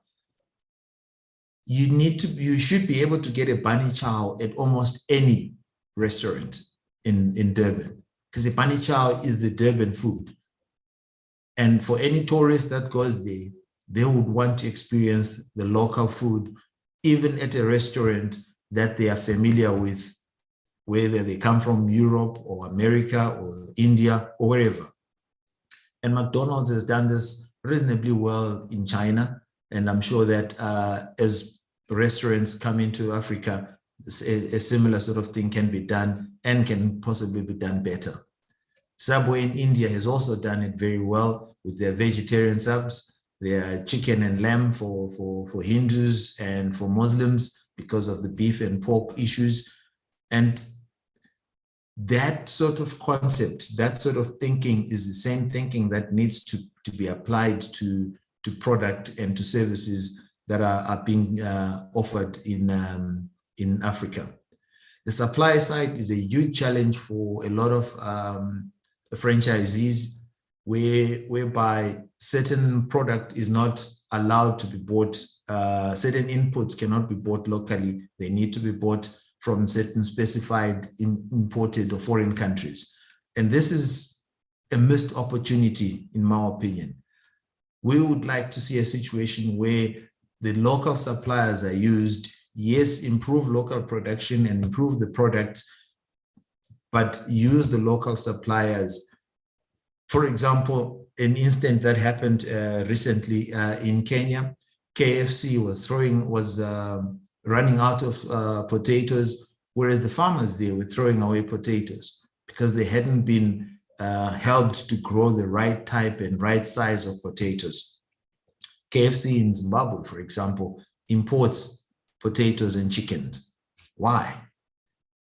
It's an opportunity to improve local production and local products. And that is what, as franchisors and the franchisees, we need to be looking at from a supply perspective. Once these local suppliers have been improved, have been capacitated, they become customers and ambassadors of the products and services that we are trying to sell as franchisees and franchisors. But of course, it doesn't mean that we need to drop standards to be able to do this. We maintain the high standards that we are demanding of the international suppliers, and we bring those standards to the African supplier, to the African producer, and thereby up their standard of living as well. So we've spoken about product and services, spoken about supply, then we're talking about the marketing strategies. This is actually a very big topic. But what I'll just say here is that markets are people and not products. So when a franchisee or franchisor devises marketing strategies for their product or for the service, we are advising that look at the markets as people, not as the products that you have. You have global products, but they're not global people. So we need to have different people, different markets, being treated differently. And with our understanding of the local markets, of the markets in Africa, we're able to help the franchisors and the franchisees formulate more profitable marketing strategies. There is no one-size-fits-all approach in marketing, particularly in Africa. Systems, processes, and procedures. The pace of change, whether it's technological, environmental, societal, and so on, requires that tried and tested systems, procedures, and processes be used so that you take advantage of time factor, time of developing. You gain knowledge from what somebody has tested and somebody has used. But this tends to bring about rigidity of processes. And we are urging the franchisors and franchisees to say, put an entrepreneurial flair of the local people and allow the local franchisees to change a few things. Obviously not everything, because otherwise you destroy the model, but the model has to be such that it can accommodate a certain flair that the local entrepreneur, that the local franchisee has towards that particular business. They're in that business primarily because they enjoy being in that business. So allow them that space. Take, for example, Subway in India again. Counter areas and preparation areas are now separated because vegetarians prefer not to be served from the same place that non-vegetarian foods are prepared. That is a flair that came about. It was out of necessity, yes, but Subway has allowed that and has seen that, and it's become profitable for them, and they are aware of those changes in the procedures that they implement. The mass market in Africa is a growing market. At the moment, currently, the countries that I spoke about, the 6 countries, are serving probably 30% of the population. The lower end of the market needs these products and these services. And we need to be able to provide services and products that are acceptable to the lower end of the market. In a lot of cases, a lot of markets in Africa, the mass market, the informal market, that is the market that is growing. It is not so much the upper end of the market. The upper end of the market is fairly stagnant, fairly stable, but there is a lot of growth in the numbers in the mass market and in the informal market. Granted, yes, the margins are thinner there, but there is volumes, and the money is going to be in the numbers as opposed to simply just the bigger margins. Culture is a big part, a huge part. Differences in culture affect the purchasing patterns of consumers, behavior of other stakeholders, including employees, the cost of monitoring and logistical support to a franchisee. And it's important that as a franchisee, a franchisor, you understand what the culture is. Cultures will differ from continent to continent, from country to country, and even within the country itself, there will be certain differences in culture. And us and our partners have taken it upon ourselves to understand all these small things that make a difference to the business. The last one is the legal landscape. There's really no strong franchise regulation or related legislation in existence in Africa. So what tends to happen is that businesses or franchisees and franchisors tend to align themselves to the traditional model and are therefore subjected to the old business models as far as regulations are concerned. But there are other smaller things that can be done within those regulations in order to accommodate the franchisor and the franchisees, because this is the new business model for the future. So how can we help you? As potential franchisees, we can help you choose the right franchise for yourself. We can expand your distribution channels nationally and regionally. We can help with staff training, recruitment, and development. We can give you a better understanding of the African landscape. As potential franchisors, we can help you get to franchise your business. We can take you through the franchise process from the beginning to the end. We can carry out all the necessary legal, environmental, and all the assessments on your behalf, and we can complete all your statutory documentation for you. We can help grow your network across the continent. And we're doing this together with our partners. Africa is not the next frontier. Africa is the current frontier as we speak.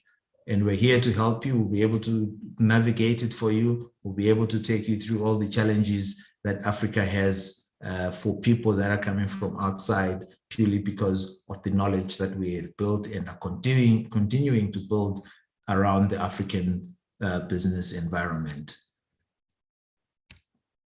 Those are our contact details. Thank you very much for the opportunity.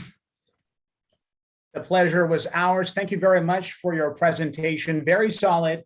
And before I let you go, just a quick question, because you mentioned that your company can actually help all over Africa. So basically, one of your statements in the presentation was global products are not for global people, and I quote. So do you actually use this strategy with separate nations in Africa? Because obviously it's one continent, but each nation has its own culture. So do you offer, separate basically advices for separate nations in Africa, or you have a general approach towards the entire continent? Our strategy is that each country has its own cultures, has its own understandings, has its own innuendos.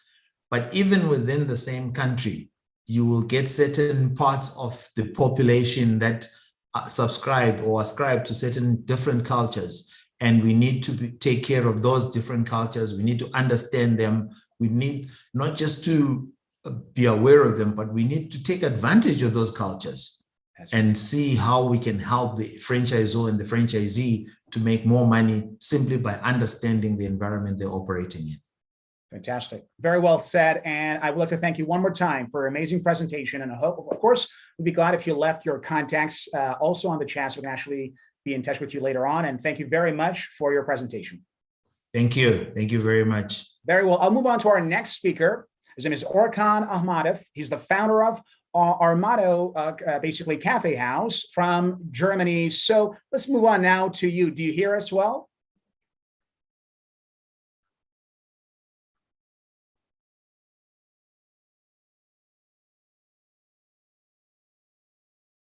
We're now going to move on to our next speaker. Orkan Ahmadov, if you hear us, please let us know.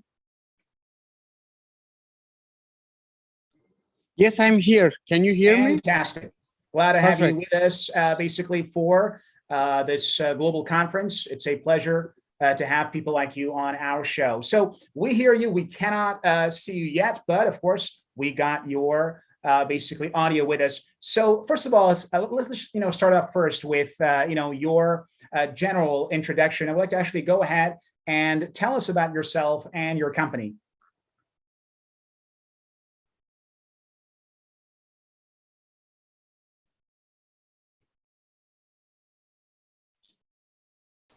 Can you see me now? Now we see and hear you just fine. So pleasure to see you finally. Now, first of all, I would like to actually ask you to go ahead and tell us about yourself and basically your company. I am Orkan Ahmadov. I'm the owner of the Armado Cafe House. We are existing not that long. We don't have that such a big history since 2017. Okay, we are based in Germany. Our first shops was in Germany, and then we start to slowly to make more branches in another countries like Austria, Ukraine, Azerbaijan. Yeah. Fantastic. So you mentioned some of these nations. How many nations are they, by the way, like in general? So you mentioned a couple of them. Nations, you mean in how many different countries we are? That's right, of course. Perfect. We are, like I said before, we are based in Germany. Then we opened the second one in Azerbaijan, the second country, I mean. That's right. Where I am from. It was easy for me. And then the third one was the Austria. And Austria is close to Germany. We are neighbors. And then in Ukraine. And now at the end of the year, it has to be in Dubai. Oh, that's great. So you're actually expanding. So let's move on now to our main question today. And that is about, the tools that you use to actually promote the business. So from your perspective, which franchise promotion tools actually are the most effective? Of course, there are many tools, and in each business, it depends. If I advise some tool, maybe it will be good for one business and not so good for another one. It has to match this business, this tool. I think in general, the best tool is the opening more and more shops. Is the better than any other promotion. This is my opinion. Interesting. And how about the cost? Basically, what if you open the store in certain locations and the return on investment is not that high? Sorry, your English is so good that I didn't understand. That's right. What I wanted to know is what will happen if you actually open a store? Because you mentioned your best strategy is to open new stores. Now, in terms of investment, from an investment perspective, what if just opening a new store might not bring the high enough return on that investment? What if it's just a little bit too risky? Of course, you are very right. Opening the new shop, it's not the end of the goal. You have to open it and you have to make it in a right way. It has to run in a right way, because if it's run in a wrong way, it can be also the bad promotion for you. you know. So my opinion that of course there is the promotions, the internet, and many other ways, many other tools to promote your brand, but the best way for it is, like I said before, having more branches in different countries, and proving that my product is not only good in my country, also in a different countries. So it is the best proof that your product is universally good. Fantastic. Not only good in your country. Yes, and if it runs also good, it's the best promotion for you. You can always say that go to my shop and watch it, how it's running. Fantastic. So, very well. And of course, your industry was one of the those industries that was, basically hit the hardest by the pandemic. So what is some of your advices about, how to actually develop and expand your business amidst the coronavirus pandemic? Of course, we're at the final stages of the pandemic, but still it's a crisis nonetheless. So what advices would you give to the entrepreneurs out there who would like to expand their business amidst this pandemic? I hope that you are right, that we are in the final stage of this pandemic. I hope this is going slowly to the final. From my side, advice can be that we are entrepreneurs and we have to always be ready for any risks. So it can be today it's the coronavirus, tomorrow it's another different economic crisis. We have to be ready for it. That's why we are entrepreneurs, Yeah. In this time, of course, it hit us bad because our business it's more it's with food and with this healthy stuff and so on. We started to make the deliveries. We started to make some things online and to selling the online coffees for home and so on. And this is how we tried to survive. Fantastic. Well, entrepreneurs are survivors and they have to learn to adapt themselves with all situations. Great performance so far. Is there any other tips you would like to leave for our audience as your final basically comment? No, thank you. I wish you good luck. Thank you for inviting me. It was the honor for me to participate in your global franchise conference. Thank you very much, guys. Ours. Thank you very much for your advice, and hopefully your business will expand globally and we will continue to hear more from you and your team in the future. Thank you very much. Sure. I will now move on to our next speaker, basically for the show. His name is Mohammed Naim Yunus. He's the managing director at Franchising Key Pakistan, and he's now with us to tell us basically about how to run franchises, and of course, tell us more about his basically business. So, Mohammed, are you with us? If you do basically hear us, go ahead and start your presentation.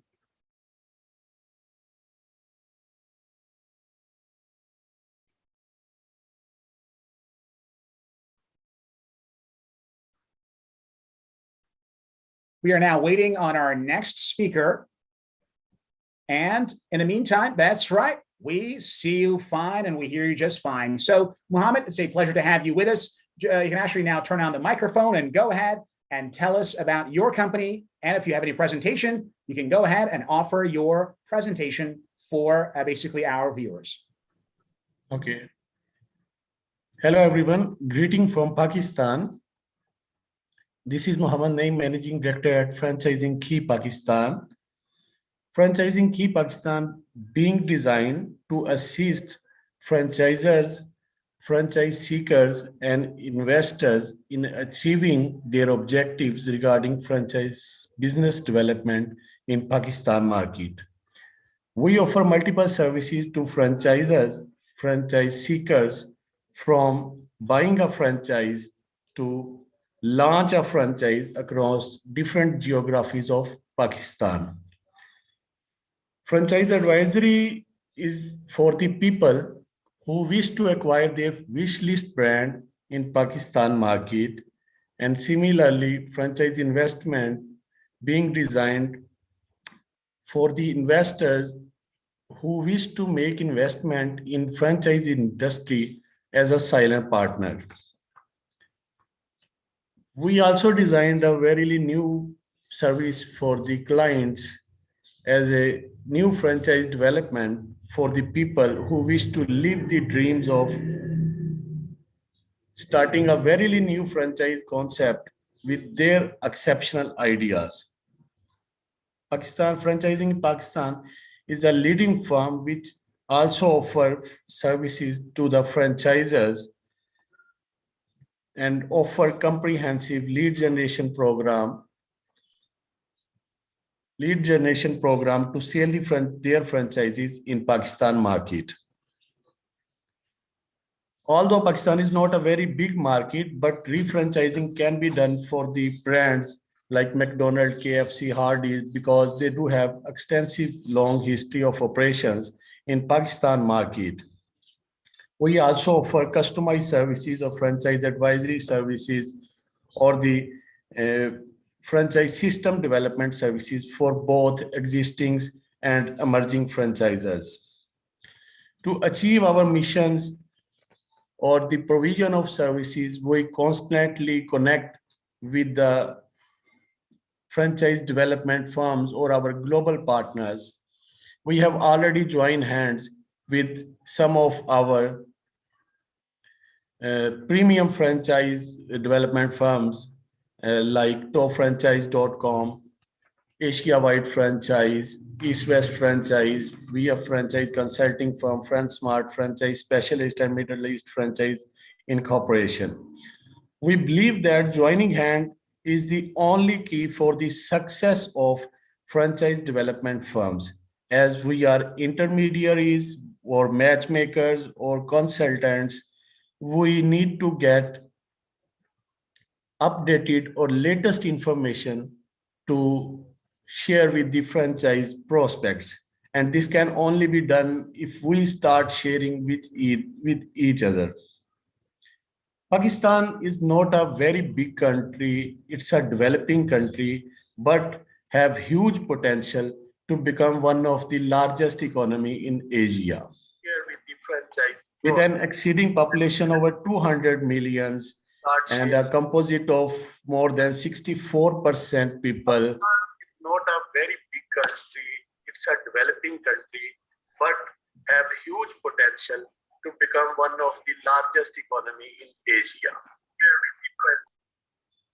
Below the age of 30, young people are highly adaptive of trending or fashions, so they always give tremendous response to the new franchise brands in Pakistan.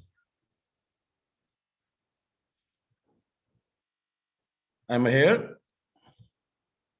Yes, we hear you. Go ahead with your presentation. It's all Okay. clear. So regarding the franchise industry of Pakistan, franchising in Pakistan started in 1903 with the arrival of Pizza Hut in Pakistan market. Now there are more than 200 global brands comprises of hotels, restaurants, courier services, cosmetics, footwear, and these multinational companies make a collective investment around $2.5 billion, and from the franchisee perspectives, they are paying around 1.5 billion in terms of royalties to their franchises. The brands which are already operating in Pakistan market have come under master or country development or multi-unit development agreements. So what are the opportunities or challenges Pakistan market right now facing in terms of the franchise expansions? Pakistan government or the legislation always welcomes foreign direct investments and provide extensive support in doing the business. So you may say that it's an ease of doing business place. Regarding the sales, Pizza Hut has been awarded as Pizza Huts of one of the store of Pizza Hut from Pakistan hit the Asia's highest sales. Similarly, Hardee's gained the same award. Also, Fat Burger Pakistan gained the highest sales record around the world. So how people of Pakistan welcomes the new brands if they could be properly marketed. Meanwhile, the population advantages, you may get a low cost labor from Pakistan market due to, you may say, higher unemployment. The challenge is, but that's good for the businessman. The challenges for the Pakistani franchise prospects are Pakistan is not the priority market in the minds of brands expansions. We usually pursue many brands. We may approach around 100 or 200 brands every year, but they aren't willing to enter into the Pakistan market. Because Pakistan, in over 15 years, McDonald's had opened up around 100 stores. And you may say that 100 is the final number for any successful brand in Pakistan market because it's now saturated everywhere. Plus, procurement of equipment to reach in Pakistan could take more than 100 days, or the procurement of raw materials or the proprietary goods assigned by the franchises also take the same time. That's why we need to sometime airlift the goods in case we get huge response from the market after the launch. Meanwhile, when we set the pricing of the product, the conversion rate hits us a lot. And the product price, what the franchisee being getting are too high in terms of competitive rate when they are setting a selling price. So these are the challenges and the opportunities which I had shared with you regarding the Pakistan market. But the agenda for speaking here is somehow different from that. That we wish to, or we believe that being a join hands with each other, we can being a teamwork, we can share, we can by for achieving our goals, we may define a list of opportunities with mutual discussions, and we can hire a centralized marketing team. Like if we are 8 or 10 companies, 10 marketing franchise development firm, we can hire a centralized marketing agency to design our format for email marketing, or we can calendar the email marketing schedule, or we may also hire a email sender agency in order to market the opportunities, bundle of market opportunities once in an year. And this would help us to create more and more brand awareness to our franchise prospects, and for the timely provision of services. This would help us to support timely information with each other. That's all that what I was like to share with you. Thank you very much. Truly appreciate your presentation. Just one quick question I wanted to ask you regarding Pakistan. As you probably know, foreign investment is oftentimes done in foreign currencies, usually, reserve currencies like the dollar, basically. And what is your projection regarding the future of Pakistan's economy in terms of its overall stability, both in terms of the currency, because they want to calculate, their return on investment, and of course, the general economy as a whole in the coming years, and from your perspective? Pakistan market is being now stabilized in terms of political, because since the last 10 or 15 years, the political alliances have completed their tenures, and they have first time in the Pakistan of history, the government of Pakistan started to pay back the loans of IMFs, and with the last 3 years, they had paid well. Though this created a lot of inflation in Pakistan market and suffered a lot of poor people, but now we are moving ahead in the right directions, and we are getting again benefits against that in terms of flexibility of trading in international markets. And I think the Pakistan economy is growing. And again, we could create a slot with the name as BRICS, which will be a you can say team of China, Sri Lanka, India, and Pakistan, Afghanistan as well. America is out from Afghanistan, so it's a good for trading. It's a neighborhood country to us, and with the same religious people, we are here to promote, or you can say we are heading them how to go in the international market. So the market basically being expanded. We have another country as a market right now. Great. Thank you very much for presentation one more time. Great and well done. Definitely, please leave your contacts for our viewers, and we will definitely be in touch. And once again, thank you for your great presentation. I will now move on to our basically next speakers. Andre Krivonos, as of course, is a partner with Edward, Nigovin. Of course, Andre is the CEO of Ukrainian Franchise Association with Edward, who is also director of the International Department of Ukrainian Franchising Association. They are actually reaching us now from Ukraine. So Andre, it's a pleasure to have you with us, and we'd like you to go ahead right now. If you'd like to start with your presentation, we're here to actually follow up. Hello, thank you. My name is Andrei Krivonos. I'm head of Ukrainian Franchise Association. In December last year, we celebrated our 20th anniversary, and we continue our history of developing new products, new tools for as Ukrainian and as for foreign franchisors. For example, we have updated our logo. The highlights of this year will be such things: the beginning of implementation of our franchise doctrine 2030 year, a roadmap for development and franchise market in Ukraine. In our association, start working committees that help franchisors to find our partners faster. We start certification program for franchisors and voluntary registration of franchise agreement. These deals help us to make more transform our market more interesting to start business in our market. Already, franchisors in Ukraine can use the service of arbitration franchise card and in resolving disputes.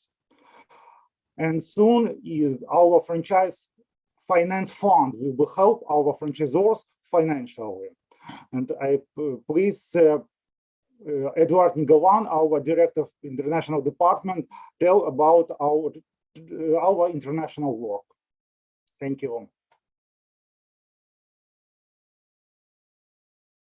And where is our Edward? Edward, are you with us? Edward? I believe that Edward is currently not online, or if you can switch yourself, because we do not see him on the list. That's right. So if Edward is not with us, you can actually continue until Edward, you can actually go with the performance until Edward joins basically the conversation. Okay.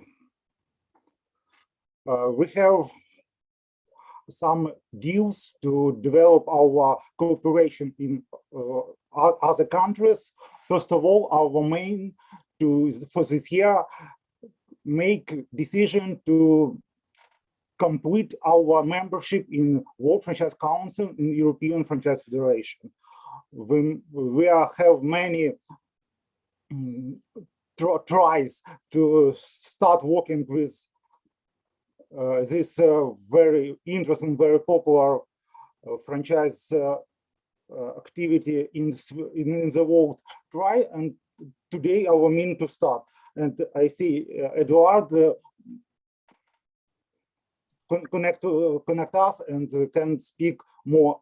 That's right. Edward is now with us. That's right. So Edward, if you hear us, Edward, please go ahead. Thank you, Edward. Hello.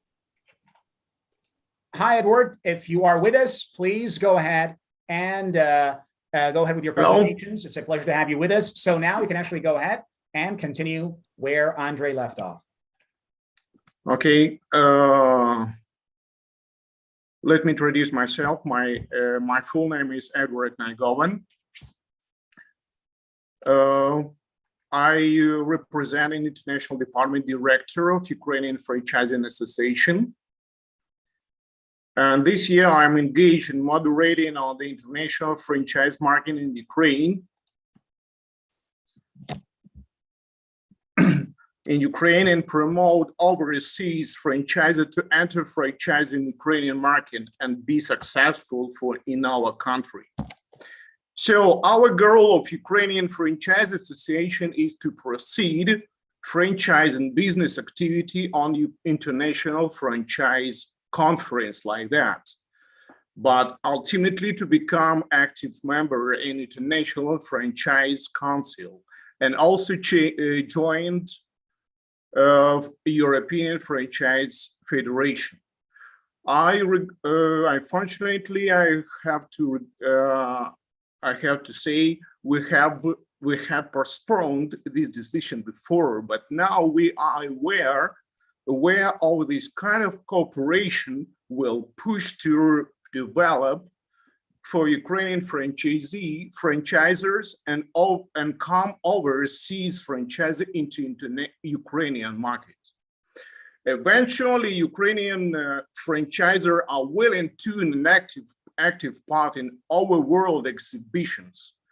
This year, we will take more efforts to organize and make national display stand in Paris and New York too.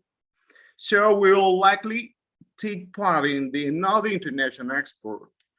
Also, our members of Ukrainian Association intend in the participating in online expositions too. So now we are ready to propose Ukrainian catalog of franchises for overseas franchisees to publish their exposition there.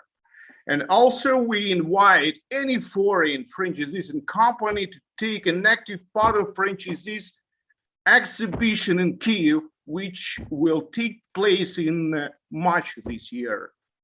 So in the second half, to tell the truth, in the second half of 2021, we noticed a live demand over franchisee presentation from company which scheduled to come into Ukraine market. As well, we are ready to provide for future partners for searching for new franchisees in our country and promote their needful information. So during Ukrainian Franchising Association activity, we have picked up a lot of contents all over the world. We schedule to update such contents and want to communicate with every overseas association of franchisees member and interested company privately. So we are very grateful for such opportunity to speak today for everyone, and we are thankful for organizers to have given a word for us. So in conclusion, I would invite every foreign company and their friend and partners to communicate, and will meet any questions to discuss any proposal for each franchise business sector. So I have finished. Thank you so much. Thank you very much, Edward, for your presentation. Just a quick question, because now a mere Google search for the word Ukraine brings a lot of troubling news. Should we or the investors be concerned about the political developments surrounding Ukraine these days? And from your perspective, you mentioned there's going to be an exhibition this March. Will that necessarily take place? And should the investors somehow be worried about that? Or do you think that there will be no problems whatsoever? Of course, everyone pay more attention to political situation all around the borders. But to tell the truth, it doesn't concern this political situation, because we have our business to pay attention about another point over franchise. So we leave this concern, this Very concern to come to this franchise association exhibition, fantastic. which take place this year. Of course, this is concern, I mean, political situation for politics, for leaders, not for us. Very nice, great, this is and briefly. reassuring. Fantastic, fantastic. We appreciate your presentation, Edward, and definitely we look forward to seeing you and hopefully to see how these franchises are going to be expanded in Ukraine. Thank you very much for your presentation. It was quite concisive. I'll move on now to our next speaker, Martin Hancock, the managing partner, World Franchise Associates from Chicago, United States. So, Mark, if you actually hear us, you can actually go ahead with your presentation. It's a pleasure to have you with us. You can actually go ahead and hi, Daniel. How are you? The pleasure's mine. Life is great, and of course, you're now. The stage is yours to go ahead with your performance. Let me share my screen here. Just 1 second.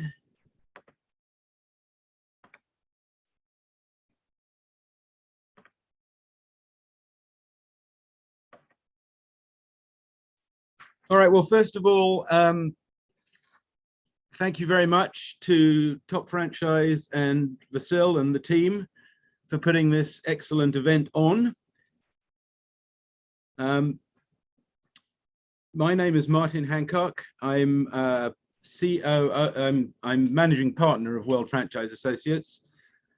We're a franchise sales, marketing, development, and advisory company. We're headquartered in London, though I'm in Chicago, and we've got a couple of offices in strategic franchise markets across the world.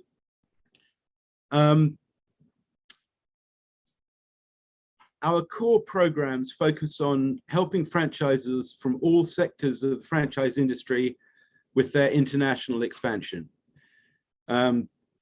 We represent about 100 brands, and we're helping them develop from their own countries to many parts of the world, but we focus particularly on Asia and the Middle East. We have a franchise development program that will help franchisors create a package that will allow them to expand as a franchisor. And we also advise investors, assisting companies and individuals with the acquisition for franchise rights in their region, country, or area. We also help. We also have a program for institutions and governments to facilitate franchising in their country.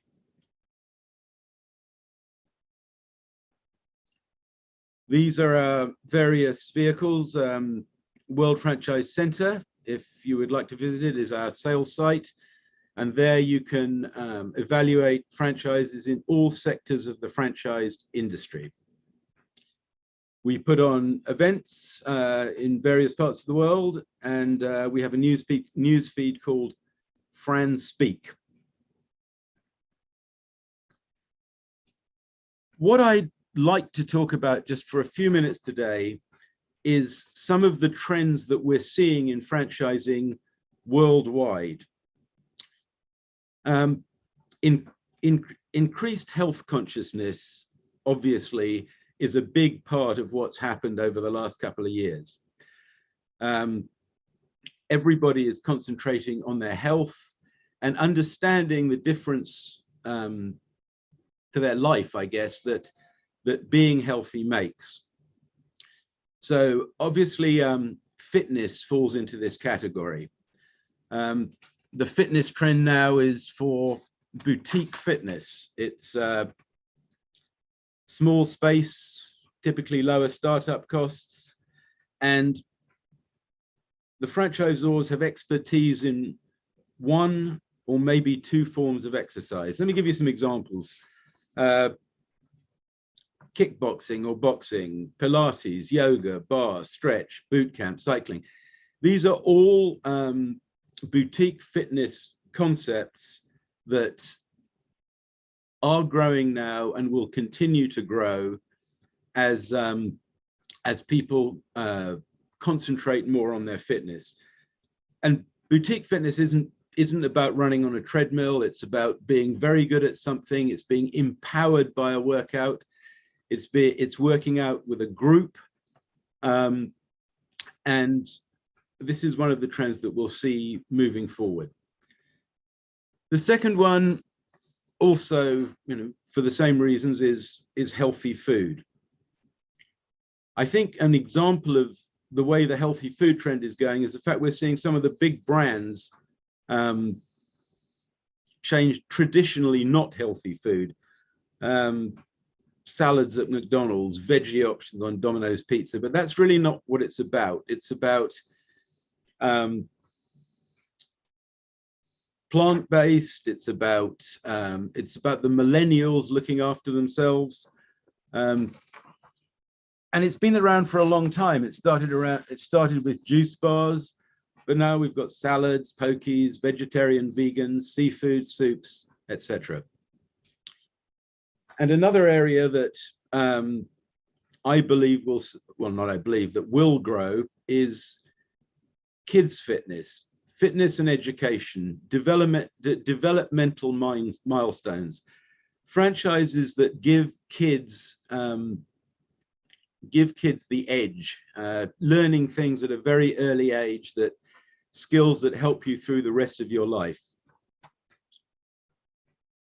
And then finally, though it doesn't necessarily fall under the healthy category, is we're seeing a burgeoning trend in the gastro gaming space. Now, this started off many years with bowling alleys, but now you can go to a bowling alley and have a 5-star meal.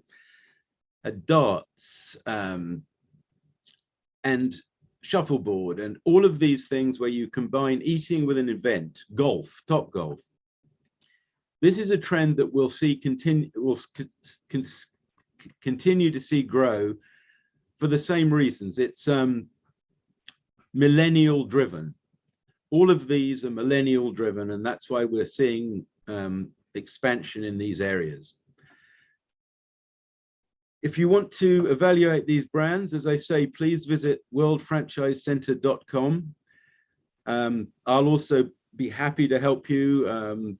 Anybody here, if they'd like a one-on-one review of franchises that fall into their goals for development. Here is my contact information. Again, it's Martin Hancock, and my email address and my direct contact number. I know.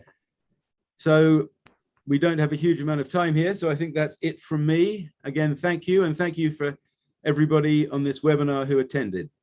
Definitely, Martin. Thank you very much. Just a quick question about the gastro gaming you mentioned. So, as you probably know, one of the biggest buzzwords among most millennials these days is actually the concept of metaverse. So, do you think this might actually affect this when it comes to franchising, or do you feel like there's no such thing as a major impact from metaverse when it comes to gastro gaming and other types of franchise that focus on gaming? Metaverse. I've never heard that word. What's that?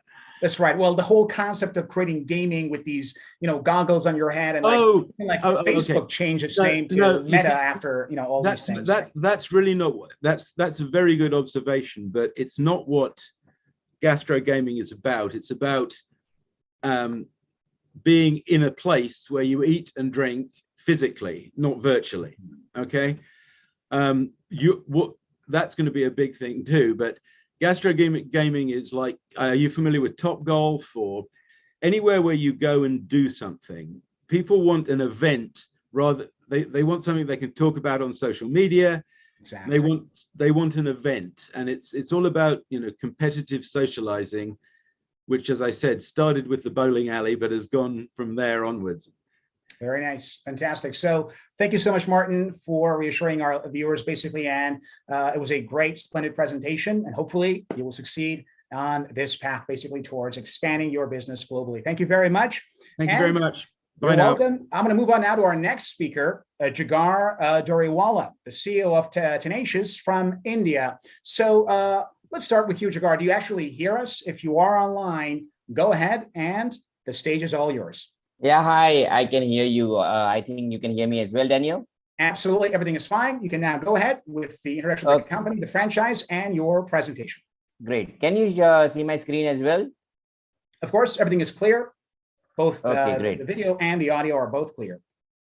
Great. So let me start. I'm just starting the presentation. So what we do is we allow entrepreneurs across the world to start their own digital agency with zero risk. And about us, like we have been in this industry from last 11 years, and we provide a full services. For example, we provide website, mobile apps, and digital marketing. And we have completed more than 253 projects till date in 11 years. We have partnered and have clients across United States, South Africa, India, East Africa, and we are expanding to many cities every month, even with the help of Top Franchise. And we allow anybody to join our partner program, and they don't need any technical knowledge. That's the best part about our program. So these are some of the clients we have worked with, which are based in India, locally as well, and internationally as well.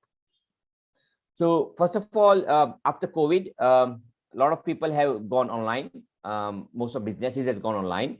So I'm going to share some statistics about digital products.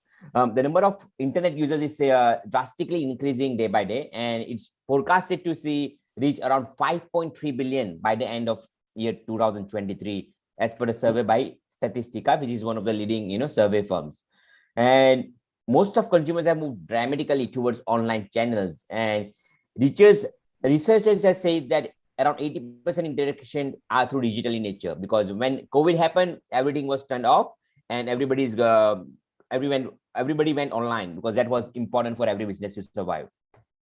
And according to search engine ranking page, the average small businesses in the United States are spending minimum $497 every month for SEO services or search engine optimization to rank on Google. And these are the opportunities and job creation which is happening in digital space. Around 22% of workforce will work remotely. So it's world is going remotely, and by 2025, 22% of workforce will be doing that. And you will be surprised to know that the average billing rate per hour in United States for a digital company is minimum $167 per hour. So if you go for an agency approach, you want to develop a website, they're going to start charge minimum that amount on an average. And a minimum IT professional salary in United is over $71,000 as per Indeed.com. So anybody can go and check these facts themselves. So what are the current challenges by most of the digital agency owners? So if you want to start your agency, what will be the challenge you will face, which we have faced? First of all, they lack technical skills. Along with that, they don't even have funds, team, infrastructure, and even don't have any marketing knowledge. And if they even set up a small team of 5 people, it's going to cost them minimum $20,000 for setup and $5,000 minimum in expenses of wages, rent, and etc., depending upon which part of the world you are. And moreover, even if you spend this money, there is no guarantee if the business will succeed, as they do not have any brand awareness, portfolio, and experience. It is not possible to sell your products when you do not target right people, and it is generally termed as invalid lead program, because no one is somebody sending an inquiry, but you don't have any portfolio to close them. It's generally cost a fortune when you purchase the required marketing and project management tools. Plus, you don't need to choose which one of them will buy. That will mostly confuse you. And there are other number of challenges which every digital agency owner faces if they try to build everything from the scratch. So what teenagers do? So we develop a partner success program to solve all this challenge. And how do we do that? So we allow entrepreneurs to start their own agency with a lowest cost of only US $1950. We allow them to focus on business and not managing technical teams. We give them complete access to our technical team, and they don't have any recurring expenses of salary, rent, and infrastructure. They also get complete access to our sales and marketing training, along with marketing material. And they get access to our brand and portfolio access to allow them to secure clients easily. Some of the benefits of our partner program are they can work from home. You don't need an office, and because everything can be done online today. And looking at uncertainty in almost every business opportunity post-COVID, it is always good to have a good backup plan. And you can always do this business part-time if you're already having a full-time business. The second thing is we have top-notch products available, and we are continuously developing in-demand business solutions which will help small business owners to go online. Also, we are very confident that you will be able to attract enough number of clients if you follow our proven system and processes. We will be able to generate qualified leads for you if you go over on our premium plans for digital marketing services and products.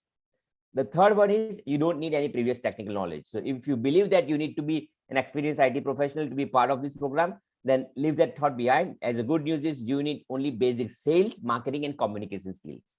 You will also get full access to our sales and marketing training, plus ongoing support whenever you get stuck. So you're not going to get email support only, you can even get phone support.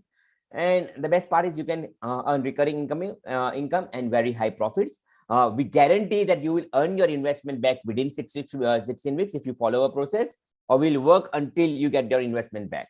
The investment is also very low, so anybody can afford, and depending on which part of the world you are, it's still affordable, only $1950 and you have uncapped earning potentials.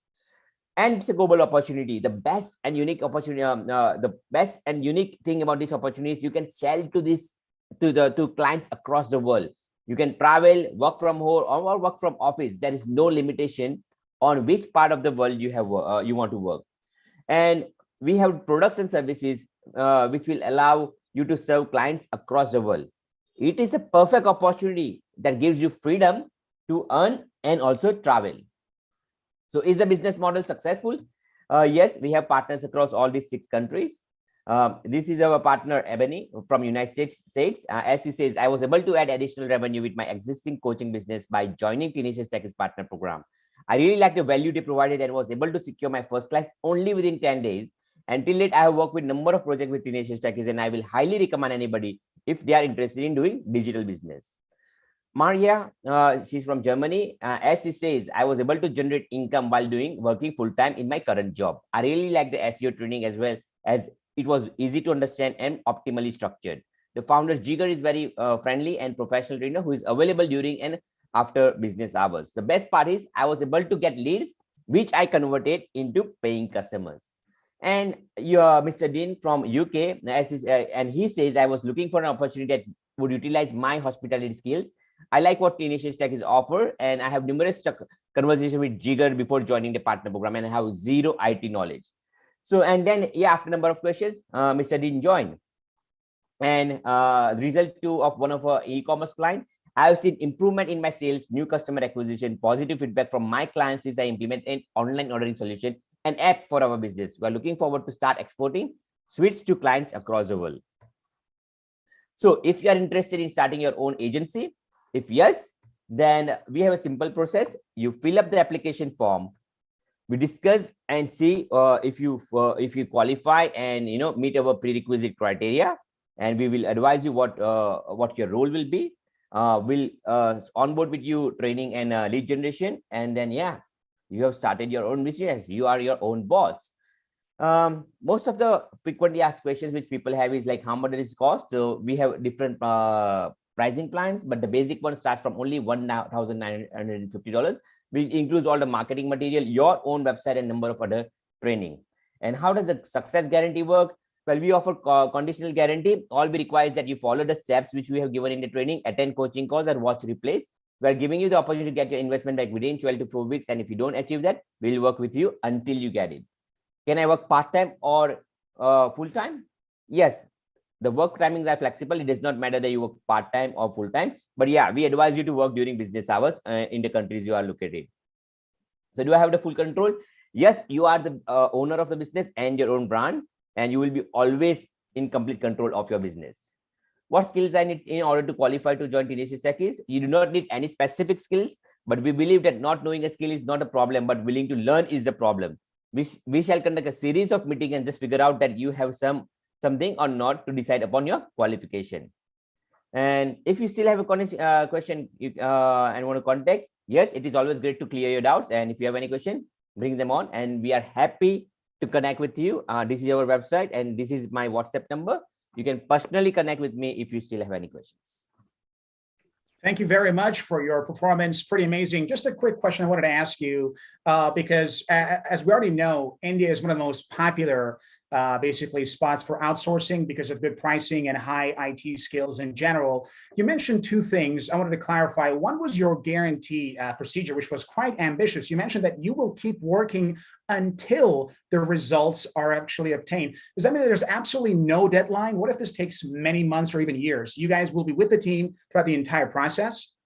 That's right. Mostly it's not going to take even 3 or 4 months to get the guarantee. The reason is the only way they're not going to get result is they don't do any work. They're not following the process. That's the only reason we know they won't get their investment back. They're just sitting and doing nothing.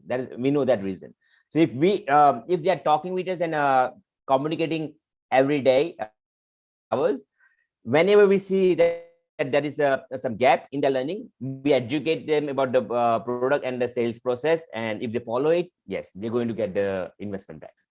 Fantastic. That's a great order. And I'm pretty sure that our viewers would love to actually work with you because great pricing and this guarantee is definitely going to make it a lot better for everyone. Thank you very much, Jigar, for your basically performance. I truly appreciate it. And it was indeed an honor to have you on the conference.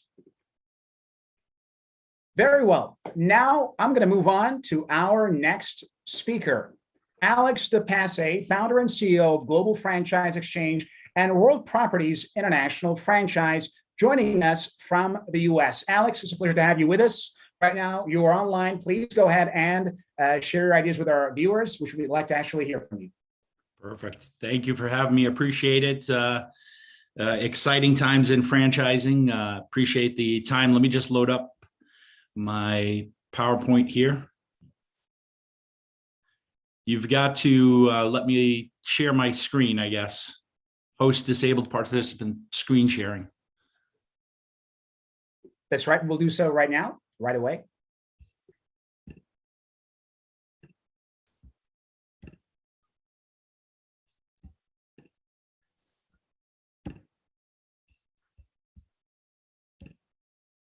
All right.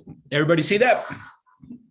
My name is Alex DePasse, and I am a franchise executive, franchisor that is been in the business for over 25 years in franchising as a franchisor, as an executive for top 5 franchisors, publicly traded companies in the world. I've worked with many companies to help expand their business throughout the world. It's been, obviously, what's going on now in the market just essentially reaffirms. I'm assuming a lot of the viewers that are watching this are from Russia. And, one of the things that Vasyl and Victor offer as services at Top Franchise are, the ability to expand overseas, internationally.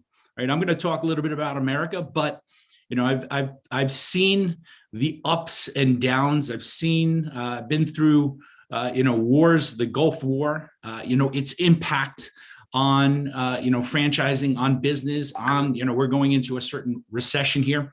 But the services that Victor and Vasyl offer at Top Franchisees are your opportunities, if you're a brand owner, to be able to diversify your business and expand it internationally. I think that's essentially why you're on here. You're listening to people from India, from the Middle East, from Asia, and boy, it couldn't be a more perfect time to really think and roll back what's going on now, unfortunately, with your country, our country, the potential of war. You've got, economic issues. The stock market has been down drastically.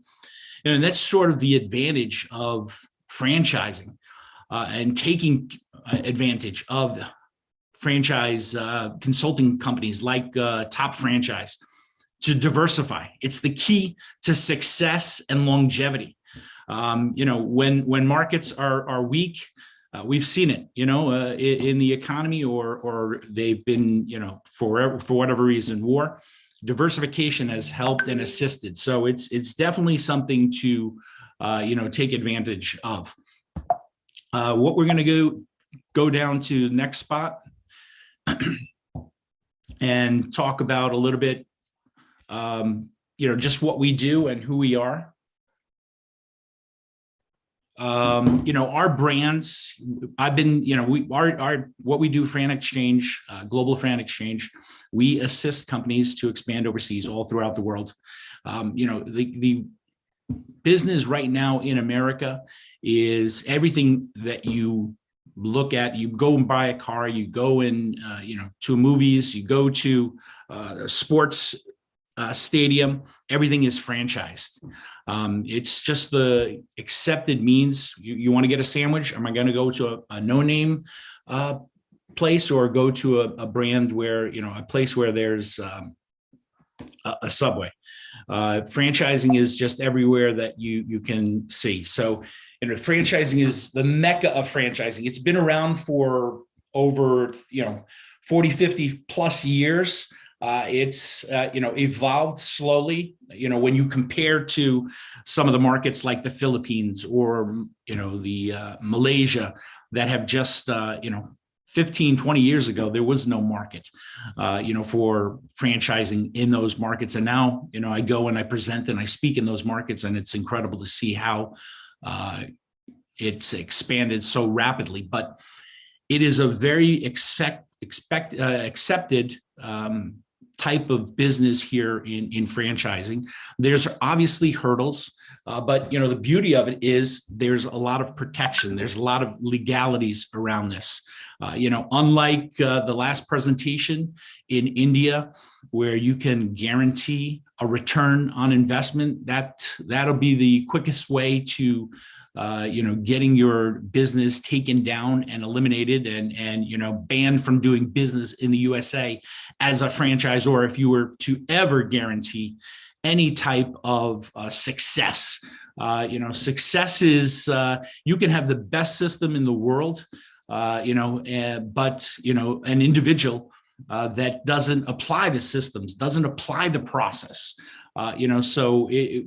I've seen, over my 30 years in franchising, normally it's not the franchisor that's going to fail.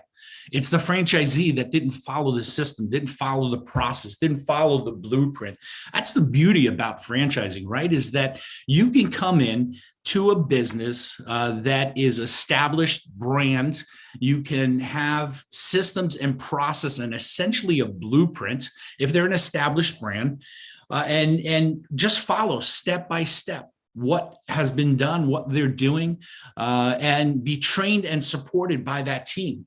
The success rate in America with franchises is much higher than that of what anybody starting off on their own business has. So it is the melting pot of the world. We've got brands from all over the world. Right now, I'm currently in the process with Martin assisting a Japanese pancake business entering into the market of the United States, franchising their business. They're currently set up. They opened up one location in Soho, New York City, and they're generating like 1.5 million in gross revenue. So, it's very accepted. They're very open to new concepts, and that's what makes it exciting. But there's a process that goes in. We're going through that process. We have to, set up the trademarks, the IP and the trademarks. We have to audit financial statements. They have to set up a new LLC within the country. After that, we have to create what's called a franchise disclosure document that is basically the Bible and explains to prospective investors in your brand what you're offering, what comes with it. And you basically, if you say it in that franchise disclosure document, you have to follow through. If you're going to give them training and support or initial training that involves 10 days of 40 hours to 60 hours, you have to follow through. There's no fluff. There's no word or anything. There's a lot of the markets throughout the world are, you can say something and not be held accountable for it. Here, if you say something in America as a franchisor, you make a promise, you say something, it better be backed up within the franchise disclosure document. You better actually do it. And, you better not be stepping over the grounds and making any promises, unless you have the right in what's called an item 19, where you disclose your revenue streams amongst what the franchisees are doing. So it's a much different country to get into. Tremendous opportunities, whether it's Japanese, Middle Eastern, Russian brands. I mean, everything here has a home. We're very accepting to it, but there's a process, and more now than ever, right? If you're sitting in Russia, you're thinking, wow, are we going to get into, a war with the Ukraine? It affects your business. Trust me, I don't care what anybody says, no matter what, people are not going to make decisions unless they feel comfortable and there's a clear horizon. Investors, markets, nobody likes uncertainty. When there's uncertainty in markets, people are hesitant to really, give up their money. They just don't know. So, that's where the beauty of where we are today in this age, where companies like the top franchise, Vassal and Victor, they give you that ability to explore and move it, look at markets and, put fishing rods in different markets like the Middle East, like Southeast Asia, like America, like Latin America. It's so crucial, so important. I've been speaking on, with you guys on these PowerPoint presentations for many times, but, diversification is key. And it's so easy compared to, 15, 20 years ago. We would never have technology like this. We would never be able to present like this. The world is flat. The opportunity to expand your brand and diversify and grow throughout the world is just tremendous. And, you never want to be caught where you're in a situation where you didn't do that, so now more than ever, it's the time to diversify your business. I spoke a little bit. I've got a whole PowerPoint presentation here that, we could have went through, but I really wanted to just talk about diversification, the market, and what's going on right now in the current state. And I was going to leave it open for some questions if our host wanted to ask us, because I didn't want to go over time. Last time I know I went over. We do have the time, actually, and I do have a couple of questions to ask, by the way. The first of which you just mentioned in your presentation regarding the tensions, political tensions specifically. And so will franchising basically in the US pose any issues for entrepreneurs from countries where their governments actually might experience some tension with the US government? Will that actually pose any risk for them when it comes to, perhaps registering a business? Yeah, that's a great question. One that unfortunately I'm not part of the government to and be able to answer as far as in previous times. We've never been in conflict with Russia. There's never been any, but there's always sanctions, and those sanctions are always on larger financial institutions, not really on, the smaller investors, the smaller individuals, the families that come over to the States. So, being able to set up an LLC, that's the beauty of America, right? You can quickly, within a 24-hour, 36-hour span, come up with a name, file a trademark, set up a limited liability company in Delaware or one of the other states that are there, set up, get an IRS, tax ID number fairly quickly within, 48 hours, and start doing the business, and start, promoting the business in to America. Now there's opportunities to, which way you go. Do you open up a physical brick and mortar location like we did, with the Japanese pancake place where they opened up in New York City and they're doing 1.3 million? Oh, that's one avenue. Do you look and find a master franchise partner that is experienced here, that maybe is a multi-unit operator for an Orange Theory or for a Subway, and is looking for that next big thing that could be your partner and take the franchise for America and expand you through the country? So yeah, I've seen this before, but it's usually at the higher level, but it does impact internally in your country. I mean, whatever happens. I mean, there's obviously going to be some sorts of setback, but it really depends on the sanctions. But in previous years, the sanctions are always geared towards larger corporations, larger banks, larger, not the smaller individual, the small business that's looking to do business. Fantastic. You've actually already answered my second question, which is about the length that it takes to actually get started. And the last one was about taxation. So do you think that starting let's say a franchise in the US for a company that is registered abroad, will that actually create some problems for taxations? Are they taxed twice, or is it going to cause some problems for the investors, or it's just done by and according to the US law? Yeah, I mean, it really depends on how you structure the corporation. You have to set up a US based entity, right? I'm not an accountant. I wouldn't comment on that, but there are obvious tax benefits to setting up a corporation here in America. But no matter what, if you have a Russian or Japanese or German business, you have to set up a separate entity. And it's easier anyway, because for auditing purposes, every franchise that launches in the States has to have a financial audit. So you fund the account with $50,000 to $100,000 into the account.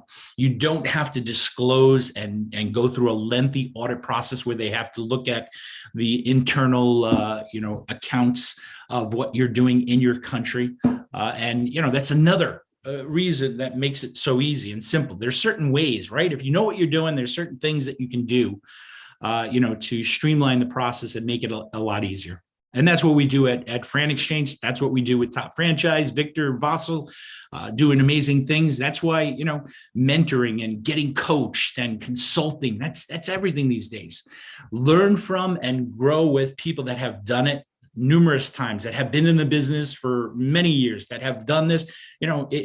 It's what does it cost you? A cup of coffee to take out and see what's going on with Vassal and Victor in the country, or pick their brains, right? You never know where that's going to lead. Get out to some of the events that are the franchise events, network with people. There are other people, these are invaluable opportunities to be able to network and pick people's brains, and then get coached and mentored by, a group or an individual that has done this, successfully.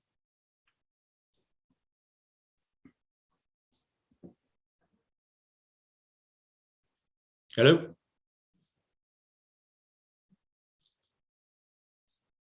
I think our host froze.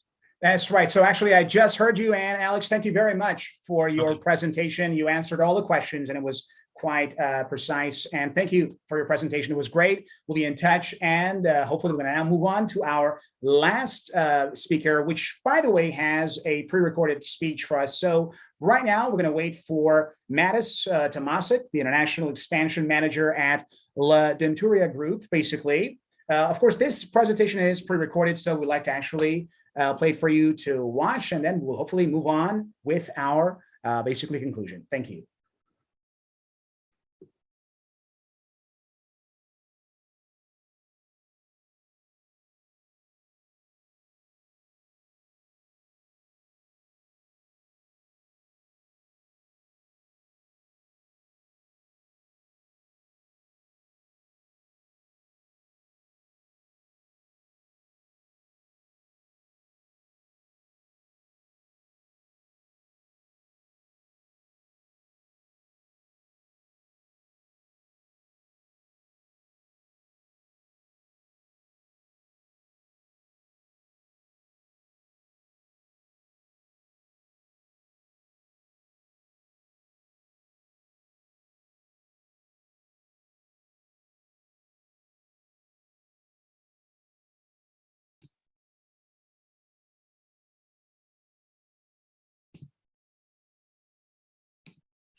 Apparently, we have a bit of a technical difficulty, ladies and gentlemen. So now we're trying to actually go with the recording. It's now ready, and you can actually watch it as we go with the recorded performance. We can share our own experience, knowledge, and thoughts.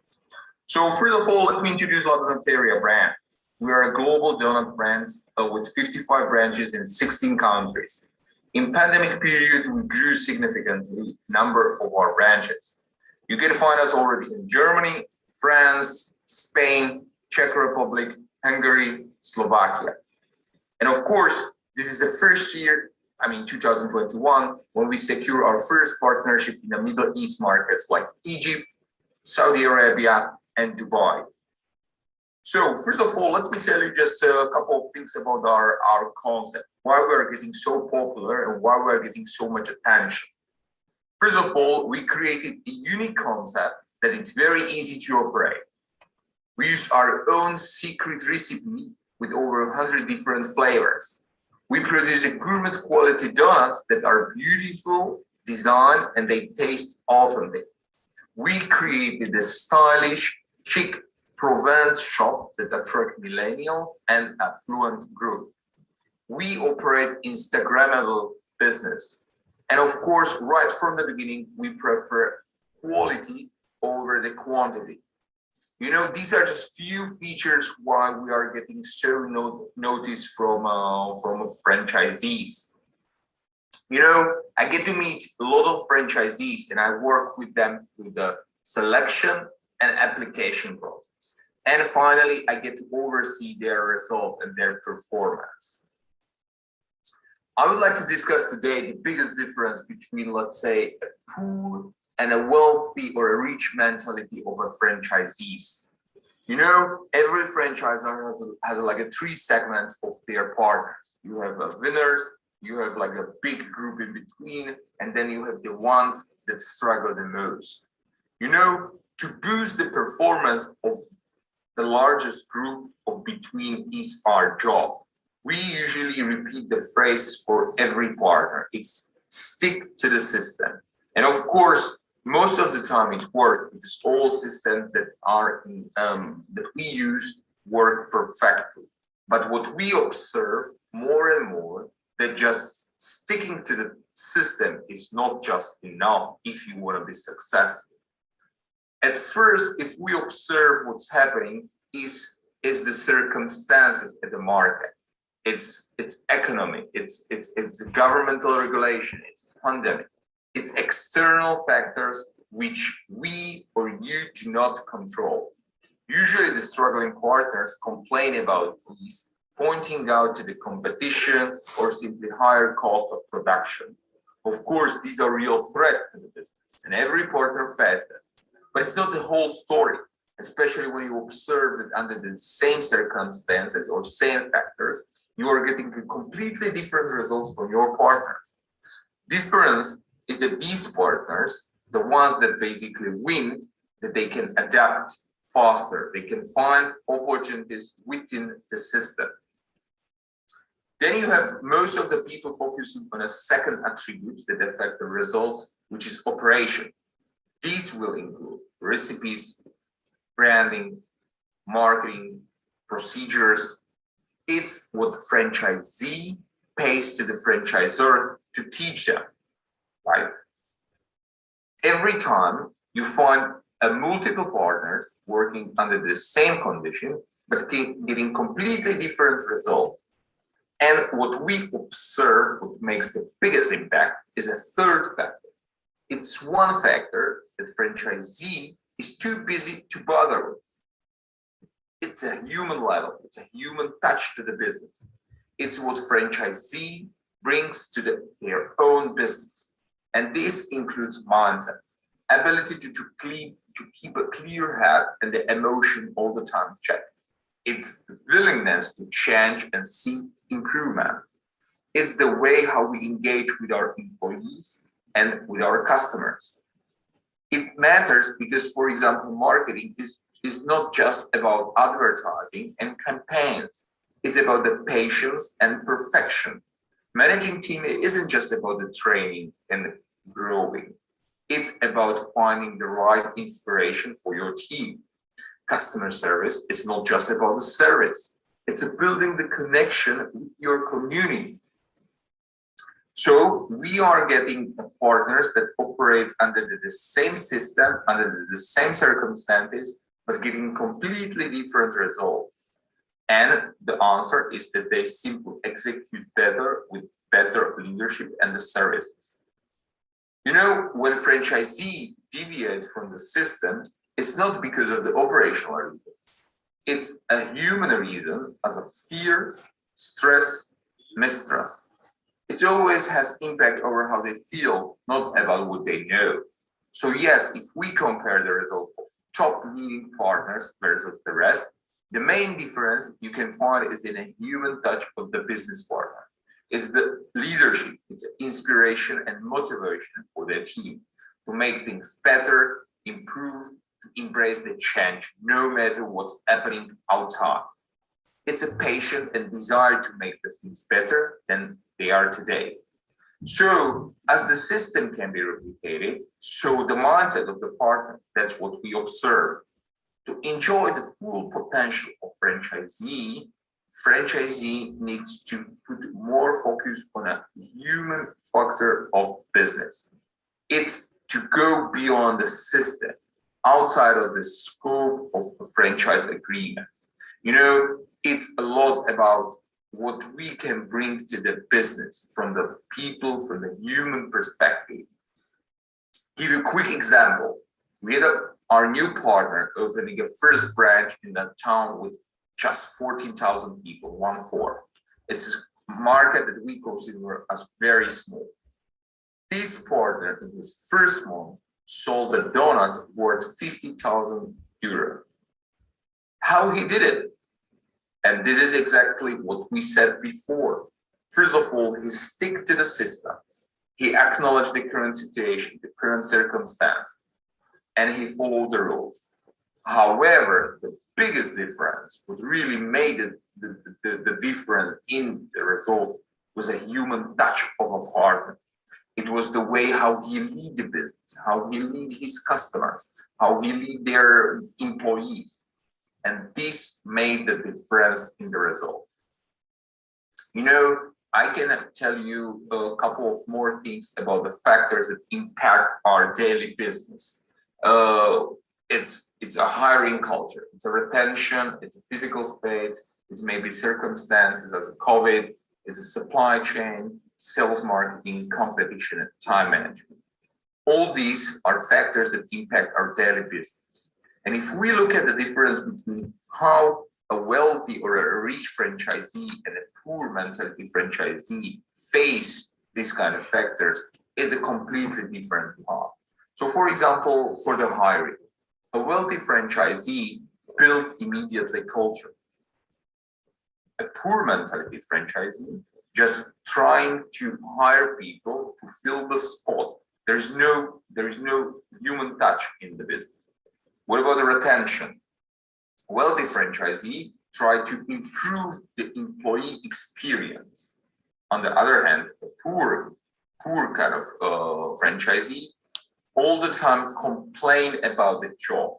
He complains about the pace, he complains about the people. Then, for example, a physical space. A wealthy franchisee always try to improve efficiency. They try to invest in expansion. On the other hand, the poor mentality franchisee limits the production. He thinks that if you limit and reduce the production, you can improve the results. However, the opposite is the truth. Then, for example, a current situation as a circumstances. The wealthy franchisee try to work harder, try to find opportunities, they try to find the different markets. On the other hand, the poor one try to worries, they try to bring the problems when they are not, they try to cut back. Then, for example, the system or the supply chain. The most of the good ones try to collaborate, try to find the solution, try to monitor inventory. And on the other hand, the poor ones usually try to complain about the system. They said that the system doesn't work, it doesn't follow the system. And these are the main differences if we look at from our observation on wealthy franchisees and a poor mentality. So if we can wrap it up, and if we can just tell you one thing to remember from this kind of speech is that your franchisee should focus on a human touch of the business. Of course, we will all the time tell them, stick to the system, follow the rules, it will help you.